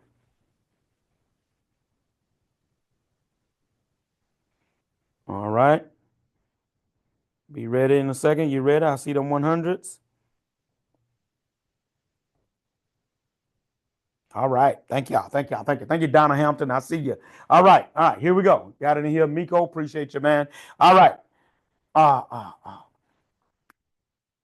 Using the work to scale up. Number 5, profit protection. Staying sustainable as you scale up. All right. You need to do an expense evaluation. Enough work lets you cover costs with margin, right? Do an expense evaluation because enough work, when you got enough work, it lets you cover costs and still make money. That's all margin means. You're coming out with a profit, right? We're going to talk about that in a little bit. Idle income loss. When you got enough work, it prevents losses from parked trucks and unpaid drivers, right? You're losing when you're doing a lot of sitting, right? And then volume value. Higher workload can reduce cost per load and boost your profit because you're making it now in volume. All right. All right. So what I want to do now, that's our well, let's recap it. Workload wins, revenue reliability, scaling a strategy, brand building, and then profit protection. Is that good info? Put a fire in the chat if that's some good info. Put a fire in the chat. All right. I want to work some numbers with you guys now. I'm going to clean this board off, and we're going to do some numbers for these last few minutes together. I want you to see it. How you got to put the numbers together if you're going to determine whether or not it's time for you to scale up. See, the work is just one thing that you got to consider. You know, do you have the work? Do you have the driver? Now you got to consider the money, right? Y'all with me tonight? Put fire in the chat. Put fire in the chat if you're with me. The fire symbol, Daniel. Daniel wrote fire in the chat. All right. You gotta if you're gonna scale up, you determine it. I'm turning down work. All right. So then if I'm turning down work, then that's the first thing. I know I got enough work. Number 2, who's gonna drive the truck, right? I'm gonna get another truck. I got a driver to drive the truck. That's number 2. All right. You got enough work, you got enough drive. All right. So here go the third thing and the final thing I'll leave you with tonight, and I'm gonna have to write it for you because I want you to see it. All right. Put fire in the chat. Thank you guys, Daniel. All you guys, I see you now. All right. Zoom, you with me? Samuel, thank you, man. All right. We're gonna put it in the chat. We want you to see it. All right, let me write it. All right, it's called Know Your Cost. Know your cost. I'm gonna put these numbers here, and I want you to look at these numbers. I'm gonna put it down as quickly as I can. Matter of fact, I'm gonna just write it, and then I'll be able to teach it to you because you can see it right here as well. All right, know your cost. All right, you need to estimate the total monthly cost to own and operate a truck. If you're gonna scale up, you need to, and you got enough work, you need to estimate the total monthly cost to own and operate a truck. I'm sorry, right? This is the kind of stuff we went over with Ken before Ken went, because he's in our boot camp, and he was able to go down there and buy a second truck. He was able to estimate the cost, figure out his profit margin. This is the kind of stuff we talk about in our coaching program. All right, so watch this. All right. Truck payment. And we're going to just use for a truck payment tonight. 2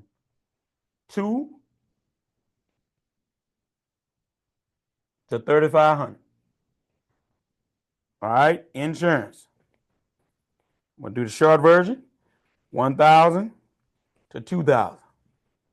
All right. Maintenance and repairs.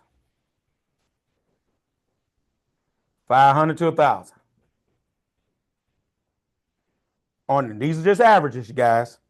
I know some people are spending more than this. Fuel, gotta have fuel. 2,000 to 4,000. All right, driver. 4 to 6. All right. So when we look at this,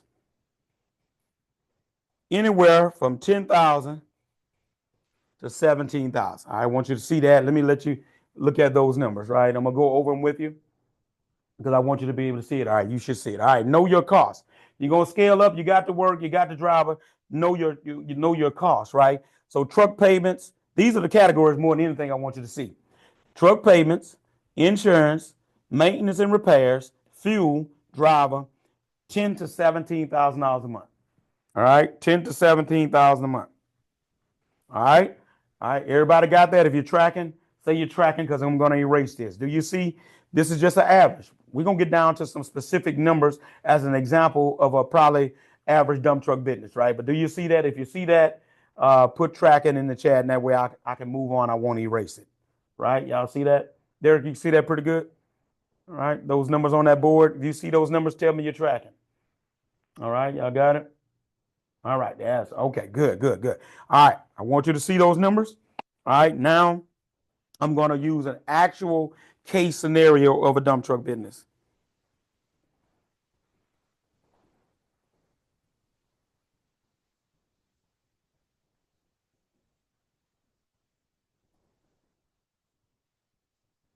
All right, so I want to use some actual numbers of a scenario. All right. I'm going to go for the truck payment. We're going to just say someone gets not a new truck, but perhaps a 3,000 payment truck. We're going to say $3,000. This is a no. All right. We're going to hit the insurance in the middle. We're going to say 1,500.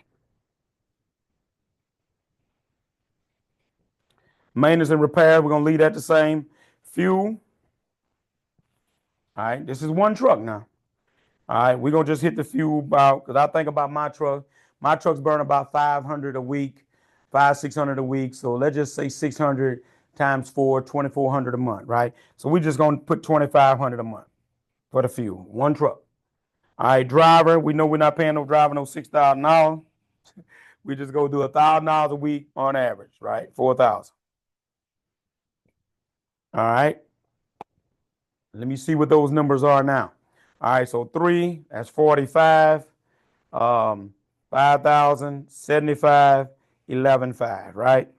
So we got 11,500 in expenses, right? 11,500 in expenses. Y'all tracking?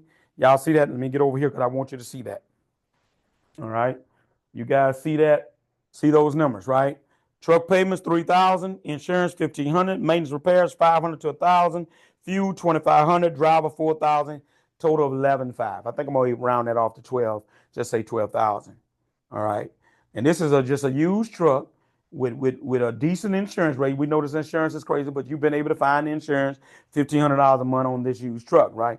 $3,000 payment. This is probably a 7, 8, 6, 7, maybe a 5. I'm gonna say maybe a 5-year-old truck, right? Because the new truck's running $5,000. So this is probably a 5-year-old truck, 4 or 5-year-old truck.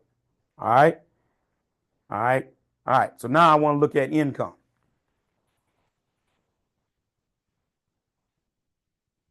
All right, I did expenses first, right? 12,000 in expenses. This is the kind of stuff you need to do when you're thinking about scaling up. You got to know your numbers, all right? Know your revenue, all right? I am going to take All right. Just some modest numbers. All right.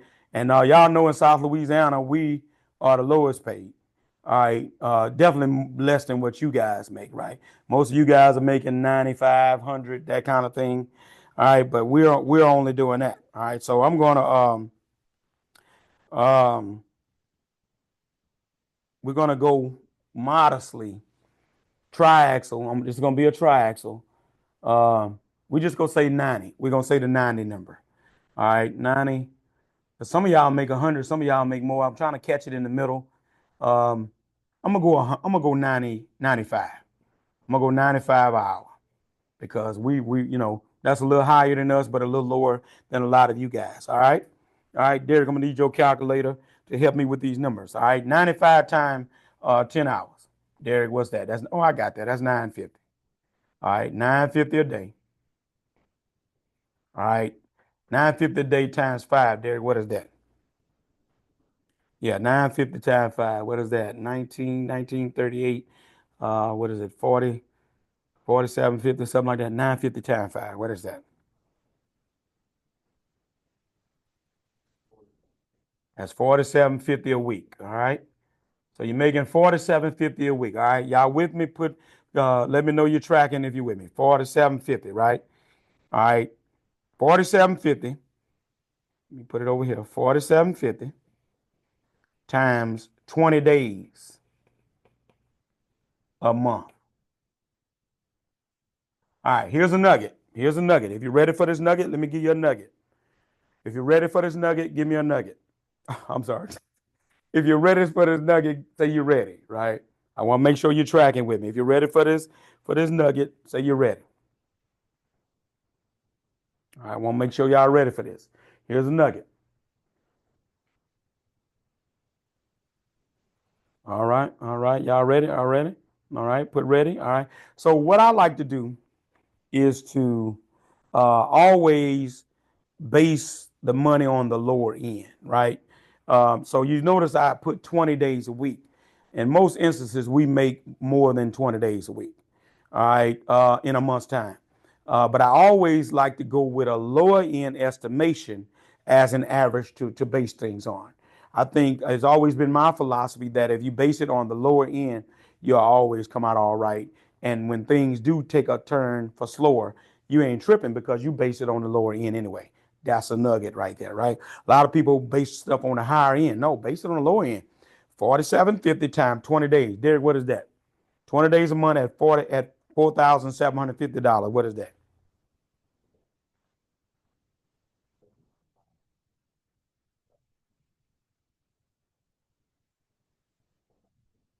Oh, okay. You know what? I got that wrong.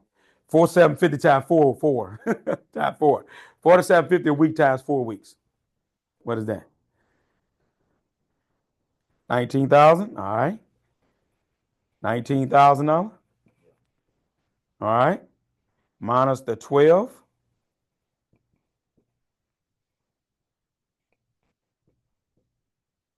All right. That's your margin right there, right? Now, there's a couple things we didn't put into that.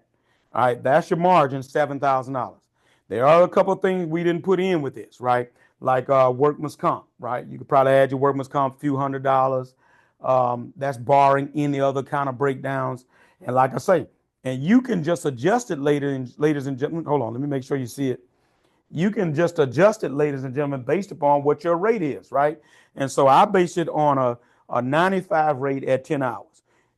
For your area, just use your number, whatever your average number is, times the 10 hours. Or you can use your number times if you only getting 8 hours. Do it by that, right? I just did it like this because typically now that's what we're getting are these hours here. All right. So you're looking at a margin of $7,000, right? Now watch this. This is if nothing happens. Somebody's trying to get in. This is if nothing happens, no breakdowns, no stuff like that. You have a good month like that, you profiting $7,000. You're profiting $7,000, right? All right. So if you made 19, if you made 19,000, then the margins on that 19,000 is what, Derek? Let me see. 10% would be 1,900. Another 10% would be 3,800. So you made a good 40-50% margin, which was a real good month. Ladies and gentlemen, this is, we have months like this, right? Now, granted, give or take some of y'all's expenses, this is just an average. I'm not saying this is for everybody, but let's just keep in mind you can adjust it a little bit here and there. But let's just say 37%. That's 37% margin. My guy says 37% margin, right? But let's just say, let's bag it up a little bit. I'm gonna bag it off. I'm gonna bag off a little bit because I don't want nobody to think these numbers are high. All right, I'm gonna bag it up to the actual numbers here. I'm gonna bag it up to 85. All right, I'm gonna bag it up to 85. Right. All right. So Derek, 850 a day times 5. What is that? That 45.50. 42.50. All right, 42.50. All right, 42.50 times 20 days. Yeah, it look like what, 8,500? 17, I'm sorry. 17,000? All right, 17,000. Times 20 days a month, right? So ladies and gentlemen, my number only changed to 17,000 right there, which means the margin was $5,000. Does that work a little better for y'all? Y'all feel a little bit better about that? Then that might be a little closer. Let me know. Right? Yeah, you got taxes. Yeah, you got taxes. All right, but do y'all feel a little bit better about this number or the 7,000 number? Right? Do y'all feel a little bit better about this number or the 7,000 number? All right? All right. If y'all tracking, tell me you're tracking. All right. Yeah, you got taxes too. Yeah. All right. All right. I like this number. I can live with that number, Derek. You know why? All right. And so I got something to say about taxes on here. Mr. Steven, who else? Natasha. All right, taxes. Well, look at taxes. First of all, let's look at what I can write off. Right? I can write off the interest on the note. I'm writing off my expenses are where am I at? No, I'm sorry, I erased it. But my expenses, insurance goes against the profit. Fuel goes against the profit. Payroll for the driver goes against my profit. The interest off the note goes against the profit. Right? What else am I writing on? Any kind of maintenance that took off goes against the profit. My workman's comp goes against the profit, right? And so when I tally up and come and I'm at $5,000, just say for instance that's my profit, and then it just depends on what tax range and stage that you're in. All right. So watch this. Here's what I discovered: that even after all of this, I can still end up with $3,500 a month. I can still end up with $3,500 a month. And watch this. I'm an owner operator driving the truck. I'm paying myself the $1,000, and if I need to make more than that, I can raise it up. Right? All right. If I'm paying the driver, same thing. I can end up with $3,500 a month for that second truck, for that third truck. That's the money I'm gonna see off of that other truck. These are the numbers. All right. These are the numbers, right?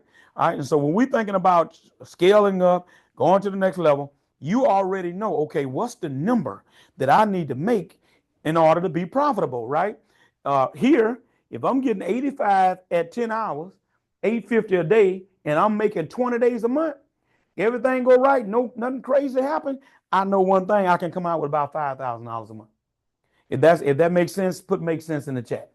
If that makes sense, put make sense in the chat, right? All right, and watch this. And if you want to play with the numbers, just to play with the numbers, you could be in a state that's getting 95. Watch this, Derek. Let me blow their mind. And just say you ain't getting but 8 hours a day. What's 95 times 8, Derek? Let's do the number. Let's play with the number. All right. If it makes sense, put make sense in the chat. Let me make sure y'all still with me. Dan, y'all see you. Are y'all still with me? Put it in the chat if y'all still with me. Let's play with the numbers. 765. 760. All right. 760. All right. This is the last example I'm going to give you. 95 and just say 8 hours a day. Right. And everybody ought to be getting 8 hours a day. Right. All right. So just say you're getting more because so some of y'all rate is higher, but let's just say you ain't getting but 8 hours. 760 a day. All right, Derek, help me out. 760 times 5.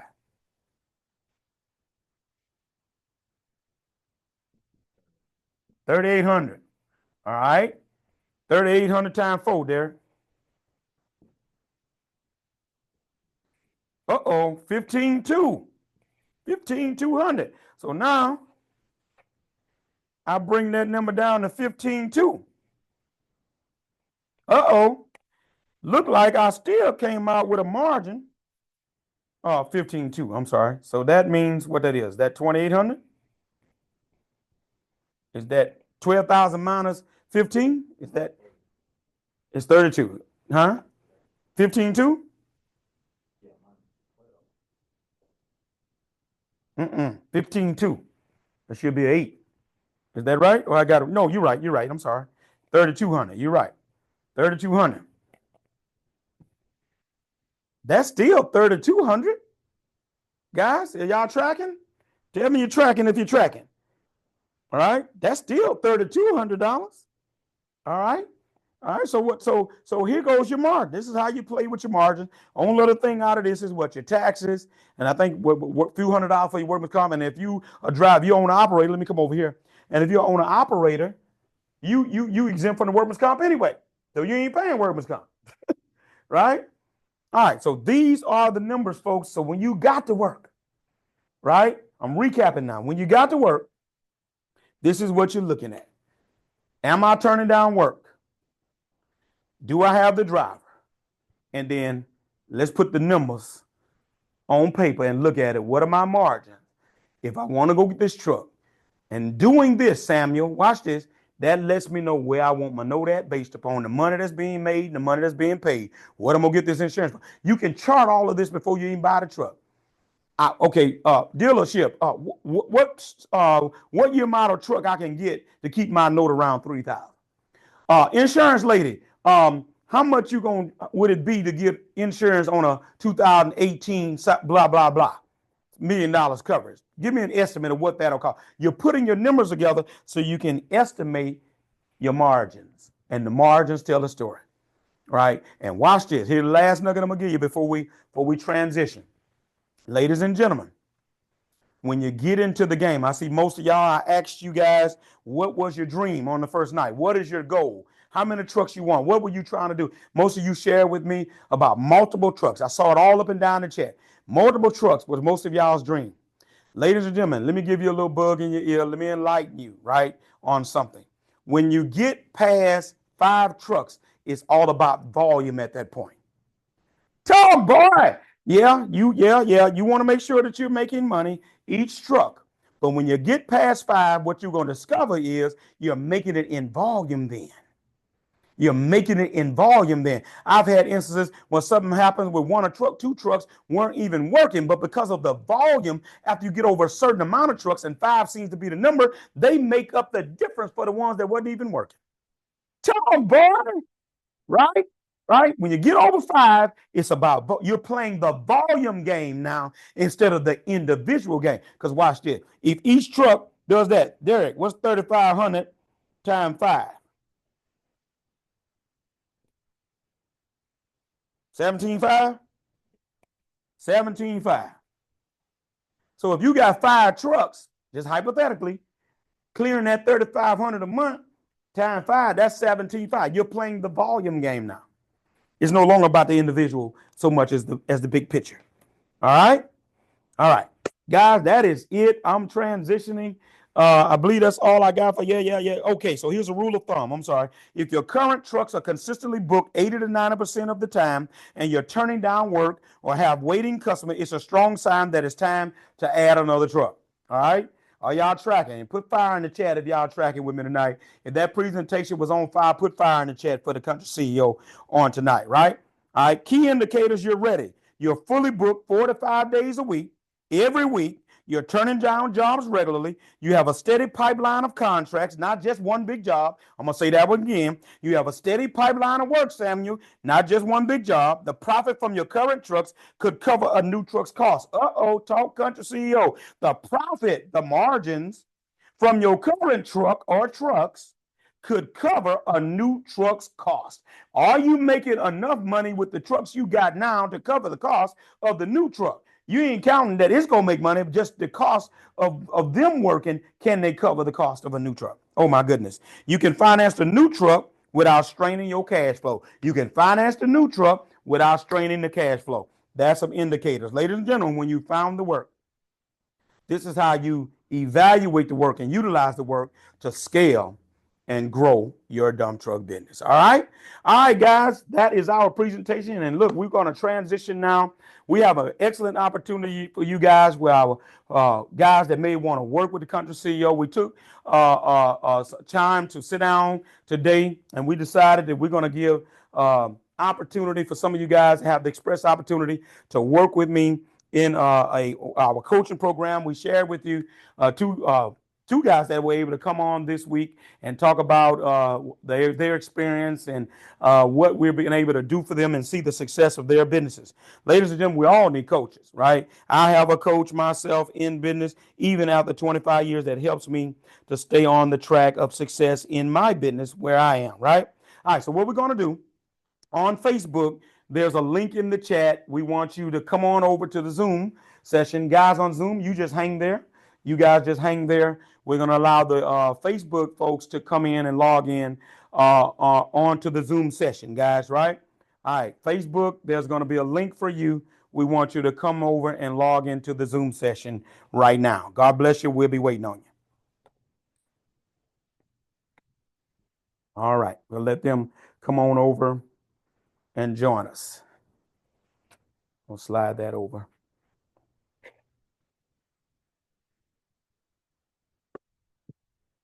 We'll be ready in a second, guys. All right, there they go. There they coming on in. Mr. Robert, okay.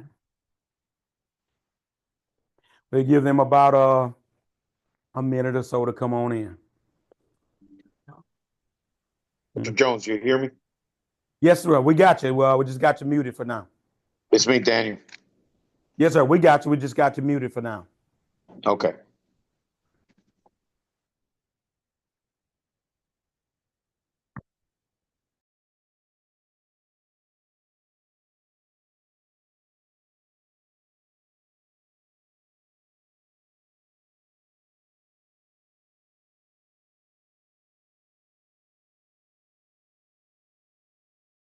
Station. So what's the difference between the traits and the production? Top is raised on AOG, block the LT.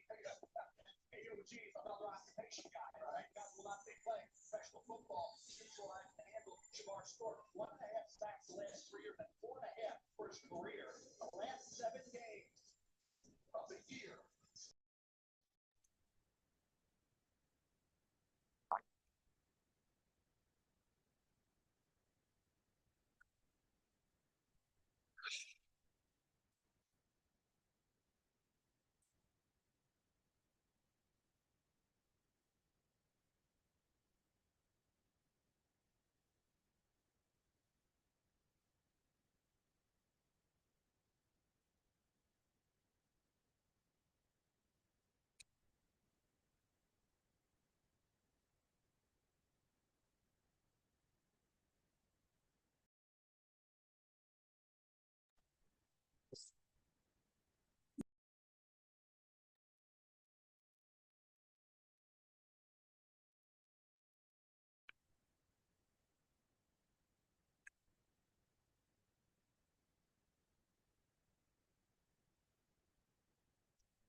We don't want to lose them.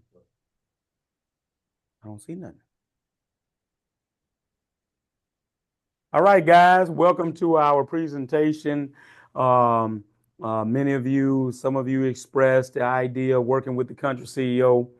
All right, and I am delighted to work with you on tonight. All right, I'm gonna stand up and do this presentation. This is an opportunity that's not going to last.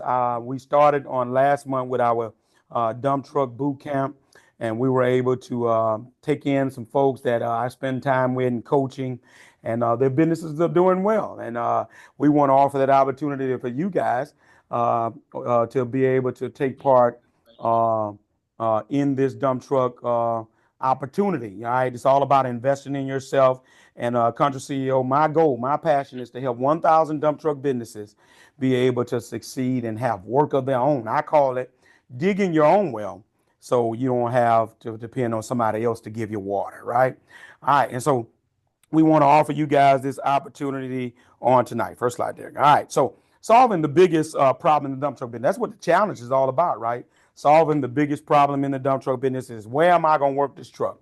Y'all hear me say it all the time. You can have the money, you can have the driver, you can have a nice truck, but if you don't have the work, you still don't have what you need, right? All right, so we want to offer a boot camp opportunity that will allow you to gain several things. This is what will happen for you when you come into the one-on-one coaching or into our boot camp. Number one, favor to be coached by one and only the country CEO, right? All right. Number two, freedom to live the life that you want to live, right? Because you're able to have a successful business. All right. Number three, finances to grow your business, right? Ladies and gentlemen, we're in this to make money. If we can't find the work, then we can't make the money, right? All right. To be able to grow our business and expand and to envision those dreams that we say we were looking for. All right, family, the ability to provide for them exponentially. I'm putting my kid through college cash now, and you just saw on the news about this student loan foolishness where they're getting ready to start garnishing people for student loans now. And so I'm actually able, this business has enabled me to put my kid through college, her second year of college now, with 2 more years to go with no stress and no strain. All right, and then number five, your future. Your future that is bright as the noonday sun when you've been coached and you've been trained and taught and coached in this business about the right and the wrong moves to make. All right. All right. So you got 2 opportunities here. The first one is going to be to one-on-one coaching, right? One-on-one coaching. All right. You get the opportunity to get in this program, if you choose the one-on-one coaching, personalized business assessment, right? What we're going to do for you is we're going to come in and do several things. Review of your current business setup, right? You got to be set up right for success, right? Got to be set up for success in order to experience that success, right? All right. All right. Number 2, evaluate your equipment, your branding, your online presence, and your client base. We're going to do all that for you if you want one-on-one coaching, along with identifying the gaps and the inefficiencies rather in your business. We do all that in our one-on-one coaching program. Number 2, goal setting and strategy planning. We're going to get with you, coach you into define short and long-term goals as it relates to income, your expenses, and the jobs that you want. All right. Create a tailored action plan with weekly or monthly milestones, right? I'm going to say that one again. All right. Create a tailored action plan for you to act upon with weekly or monthly milestones. That's number 2. Number 3, one-on-one coaching is going to provide for you, help you find consistent work, right? All right. I, in the coaching program, will help you to have hands-on with you, find consistent work for your dump truck business, teach you how to find it, secure steady contracts, show you where and how to be it. All right. And then code outreach techniques to build relationship with contracts. All right. Number 4, pricing and profitability coaching. All right. Help you price your services competitively while staying profitable, and then analyze your current costs and your margins. Y'all saw how we broke this down for you just when we're talking about scale. Well, guess what? You get one-on-one coaching directly for you to cover all of your expenses and what your margin should be in order to stay afloat, profitable, and then thrive as a dump truck business. All right. Number 5, all this is a part of one-on-one coaching. All right, building business credit and finances. I've discovered that a lot of folk are having challenges on building business credit, don't know the things to do to build the business credit. We help you with that, as well as financing equipment, right? As a part of this program, you get plugged in with my guy, right?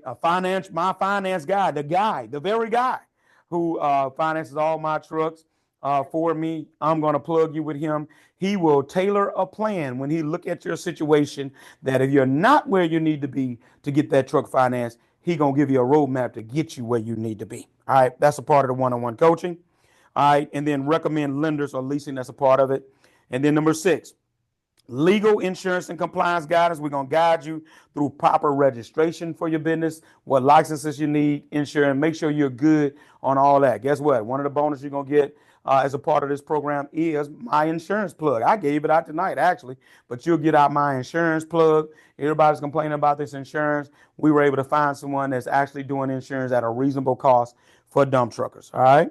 All right. And then finally, in our one-on-one coaching, ladies and gentlemen, ongoing accountability, weekly check-in calls. We're going to have weekly coaching call with you directly, not my assistant, not my secretary, not somebody that works for me, directly from me. All right. And then access to my email and text in between sessions when you have issues and problems and concerns. All right. All right, ladies and gentlemen, this whole coaching program that we were offering at one time had a value. Keep going. Let somebody in there. I had a value of about $15,000. That was the value of it, based upon what we looked at, what was given, all that we look at, what we're doing. All right. But what we're doing for you tonight, only tonight, for this special group of dump truckers number 2, is we're going to slash this. We're going to slash this and allow you to be able to get this for this price of $5,000. All right, that we need to change, baby. You're moving slow. All right, what's our next one? All right, so here we go. You're going to be able to get this this one-on-one coaching now for $5,000 for one-on-one country. Those coaching, I'm sorry. Those of you who are interested in that, if you want one-on-one, we understand that everybody may not be interested in trying to go at it alone. Sometimes it's hard on some of us to go at it alone. You need a coach to give you the hands-on training to be able to do it in that fashion. All right. So that's you want to be able to get that. You can get that tonight at that price. We know the value is there. You can hit the link. It's in the chat in the Zoom. If you're interested in that, you can do that tonight. I guarantee you that won't last long at that price. Look, y'all catching the country CEO on its way out and up. So you're getting this stuff at great prices. Trust me, if you check around. All right. So if you're interested in one-on-one, the link is in the chat. All right. Let's move on, Derek, for a little bit more. Now, if you're one that don't want the one-on-one and you want to do the group coaching, we got an answer for you too. All right, if you want the group coaching. Now, let me say this. Those of you who want the one-on-one for that price, you're going to get everything that I'm about to go over with the group coaching automatic, right? At the same price, right? So everything I'm about to give the group coaching group, if you do the one-on-one, you're going to get this as a part of your plan. So let's rock and roll, Derek. Same thing again. All right, no, same. Go back. Let's go back, Derek, to I want to recap with if you want group coaching. I see somebody, we've had some folks that come in, didn't we? All right. All right. This boot camp will ultimately allow you to gain favor to be coached by the country CEO, freedom to live the life you want to live, finances to grow your business, family, the ability to provide for them exponentially, and then a future that is bright as the noonday sun. Yeah, we need to meet. We can't do it like this no more. Yeah. All right. So let's move on, Derek. All right. So what do you get if you want the group coaching? Access to our private Facebook group, Find Dump Truck Work Bootcamp, right? This is the bootcamp. All right. This is the program that the other guys that came on our Zoom session are in that we were speaking of. What do you get on the private Facebook group? Opportunity to network other high-level dump truck entrepreneurs, access to posts from the country CEOs specifically for the bootcamp, opportunity to celebrate your wins with other dump truckers, entrepreneurs, as well as discuss the challenges, and then experience like-minded fellowship that will inspire and encourage. You get all of that in the private Facebook group. There's nothing, ladies and gentlemen, better than being able to network and learn from other people that are at this thing just like you are. Okay? All right, next one. All right, 12 weeks of Fine Dump Truck Work Bootcamp recordings. If you go with the group coaching, you got recordings in my bootcamp. You will get clear, concise, and cutting-edge videos that demonstrate how to unpack and uncover construction jobs at the state, county, and city level, right? Recordings that will show you how to do it, right? Bootcamp videos provide direct insight into my personal blueprint of how I explore. It's my blueprint and navigate the state, local, and city website to uncover the what, when, and where, and who of road construction projects, right? You'll get recordings of that, categorizing the job you found and maximizing what you found. In those recordings, categorizing it and then maximizing what you found. And then road building specifics of asphalt, concrete, bridges, and civil work, and then other infrastructure jobs such as sewer, water, storm, and prep recovery. Y'all know we went over that when we talked about infrastructure being the thing, right? This is a $10,000 value just with those recordings and the work that one can be able to obtain just with that, right? Let's go there.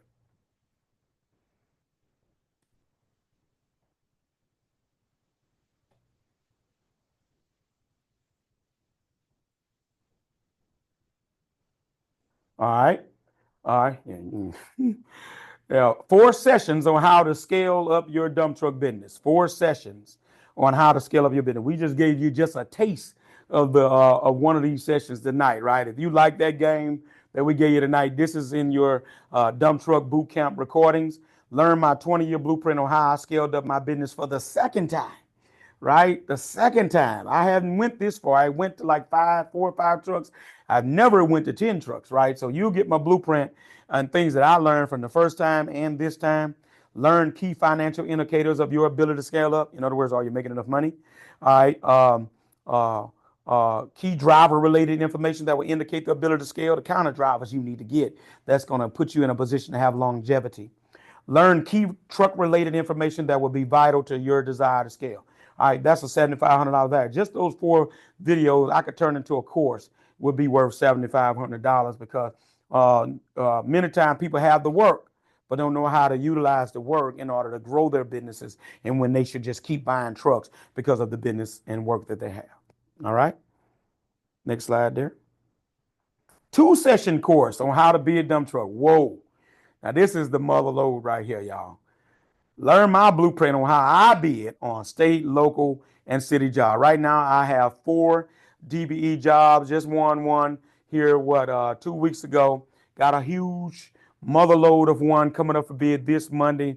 And I was telling a friend of mine today that if I win that one, oh my God, I pretty much won't have a choice but to buy more trucks. I'm at 10 now.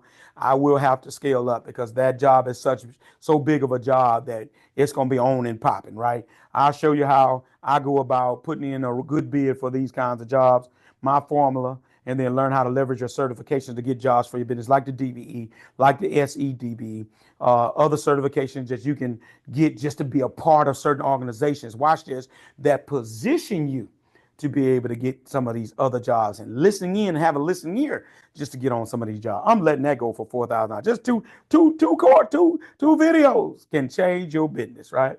$4,000 value. Keep going there. All right, bonus. We're gonna put some bonuses in this thing, right? You see the value already with what we already have. Look at what I'm gonna throw in here. Of course, on finding the right dump truck that has the right specs. We don't want you to make the same mistake the country CEO made that bought a converted road truck. All right, so you're gonna get that.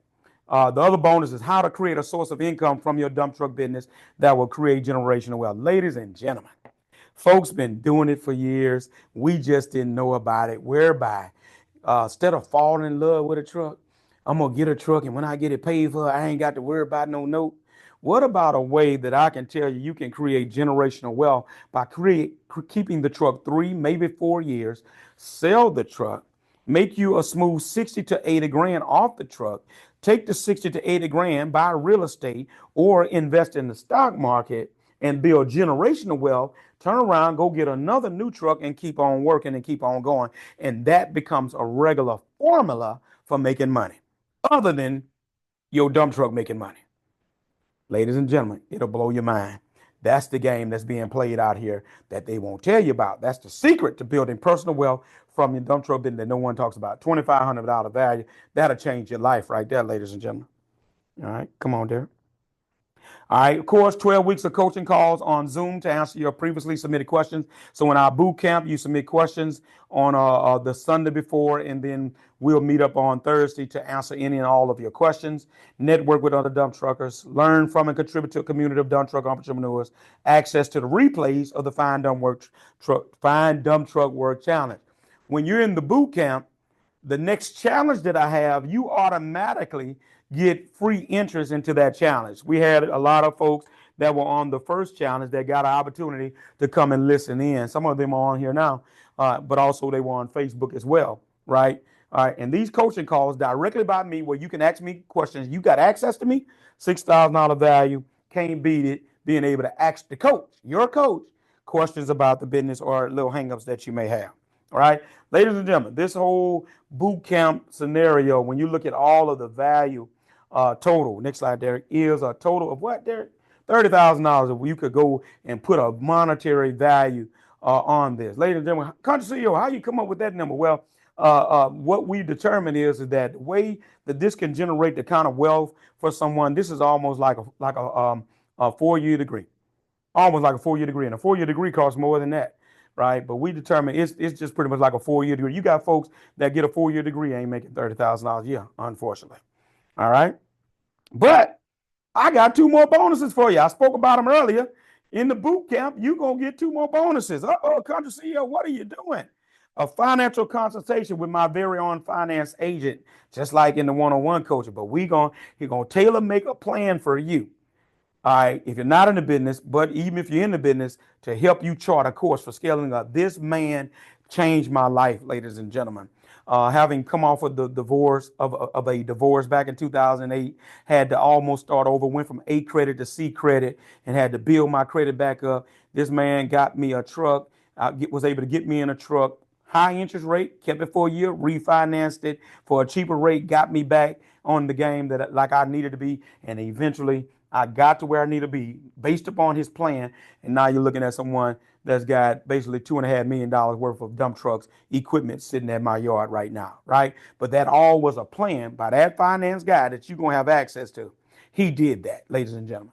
And then, of course, my plug with my insurance agent, Jesse out of Texas, is changing lives by allowing my margins to be higher because he was able to find me some cheaper insurance. All right. All right, so what are we talking about here? All right, we showed you the value.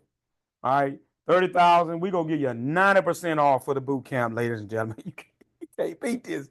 I'm giving it away at this point, right? $3,000 for the complete boot camp. That's all, man. You can't beat that with a stick, a shovel, a egg beater, and anything else you can beat stuff with, right? All right, next slide there.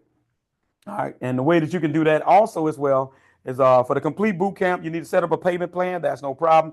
Hit the link and you can go there and set up a payment plan. All that's in play for you. The link is in the chat. Is that right there? Yeah, put the link in the chat right now. Go ahead and put the link in the chat. You can? Okay. All right. We're going to put the link in the chat right here at the end so you guys can go do that. All right. All right. And if you're truly ready to invest in you and your business, consider to go into the link provided. We're going to put the link in the chat if this is for you. One-on-one coaching or the Dump Truck Bootcamp. Ladies and gentlemen, that's our presentation. We would love to coach you. We would love to play a part in your dump truck business growing. And if this is for you, hey, look to see you in our boot camp and our one-on-one coaching. And if it's not, hey, we love you. God bless. All right.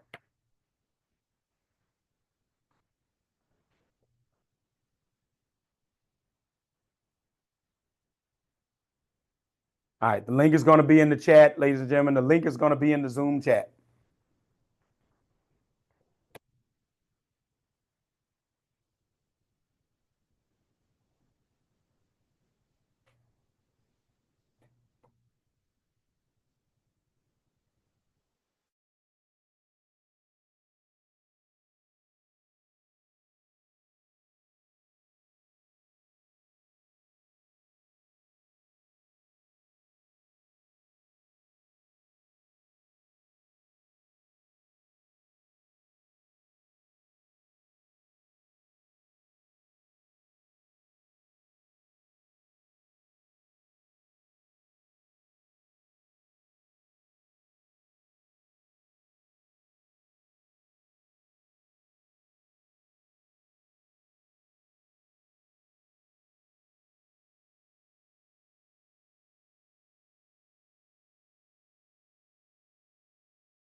questions. That's what I didn't do.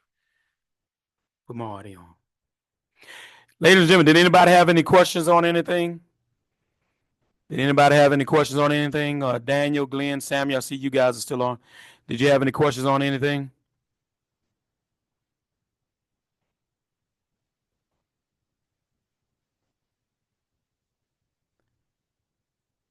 No, I'm good. I'm good. You Mr. good? James. Yeah, Any I questions? will. Okay. Okay, all right. I will just making sure. I see you guys were still on. That's the end of our presentation. We just want to make. We didn't know if anybody had any questions Hello? on anything. Hello? Yeah, Rhonda, that's you. It's Donna Hampton. Oh, Donna, you on? Okay, I'm sorry. I Yes. see it shows admin. Did you have any questions on anything? I just wanted to know because I'm planning on purchasing in July or August, and you'll still Yes, have ma'am. you'll still have all of this available, just maybe not the Yes. Yes, ma'am. Okay. Yes, ma'am. We will. All right. Thank you so much. Yes, ma'am. God bless you. Thank you for joining the challenge. And thank you for everything that you're doing. I mean, I don't even know where. Thank God for YouTube because I found you on there and I'm watching you every single day, every video, everything on Instagram. And she ain't lying, CEO. Come on. Yeah, I love the fact that I have someone to coach along the way. It's Yes, just a ma'am. blessing, and I'm grateful for you for doing all of this. Thank you so much. Right. That blesses me right there. Just to hear that, and I'm just trying to do His will. Yes, and that's what you're doing. God bless you as well. All right. Well, if there are nobody with any questions, we left Yeah, the link. We just, go ahead. Daniel. Yes, Yeah, sir. same thing. That Donna says. I'm planning to come to board and buy it by Okay. August, Okay. and I still waiting for that workbook of day one Yeah. and day three. Yeah. I promise you, I'll get it to you. Give me Okay, to tomorrow, Daniel, because I know I'm gonna I get will. in late tonight. But I'll get it to you. If you hadn't heard from me by tomorrow evening, send me a message. I will. And Okay. like I said, August. I'm planning to join in with you guys. Okay. And thank you so much, Dr. Jones. God bless you for everything. Okay. CEO, I just wanted to say Yes. Donna Hampton again here. So I just finished 20 ways to find dump truck work. I got 20 specs coming in a couple of Come days, on. but I got both of them from Amazon. I should have Yes. probably Right. been on your website. Yes. Okay. Yeah. Because you could have got the bundle. No, I was thinking about that, but I'm going step by step. You know what I mean? Okay. So, Okay. but yeah, thanks again. All right. I understand. All right. All right. All right. Mr. Robert, you all right? All right. All right, guys. Well, if we don't have any more questions, we're gonna go ahead and let you go tonight. And Sorry God, about that, Dr. Jones. oh, no problem. Yes, All sir. right. I was just listening. Thank you for all you've done. I too, like some of the others, I found you on YouTube, and Okay. I've been at it since about 2018, and I appreciate the information you've poured out to us. It kind of helped me to focus my mind back on and just not looking at the normal stuff that comes. So I plan on Right. staying in touch. I probably won't be able to join in the information you just provided, but I'm going to stay in touch through your videos Please and do. things of that nature. Yes, sir. Okay. Sounds good, man. We look forward to it. Yes, sir. Thank you. All right. All right, guys. Well, we're gonna go ahead and shut down now. We just wanted to make sure everybody had any questions and the opportunity to click that link. And God bless you guys, and we'll see you on the next one. God bless you, CEO. All right. Thank you. All right.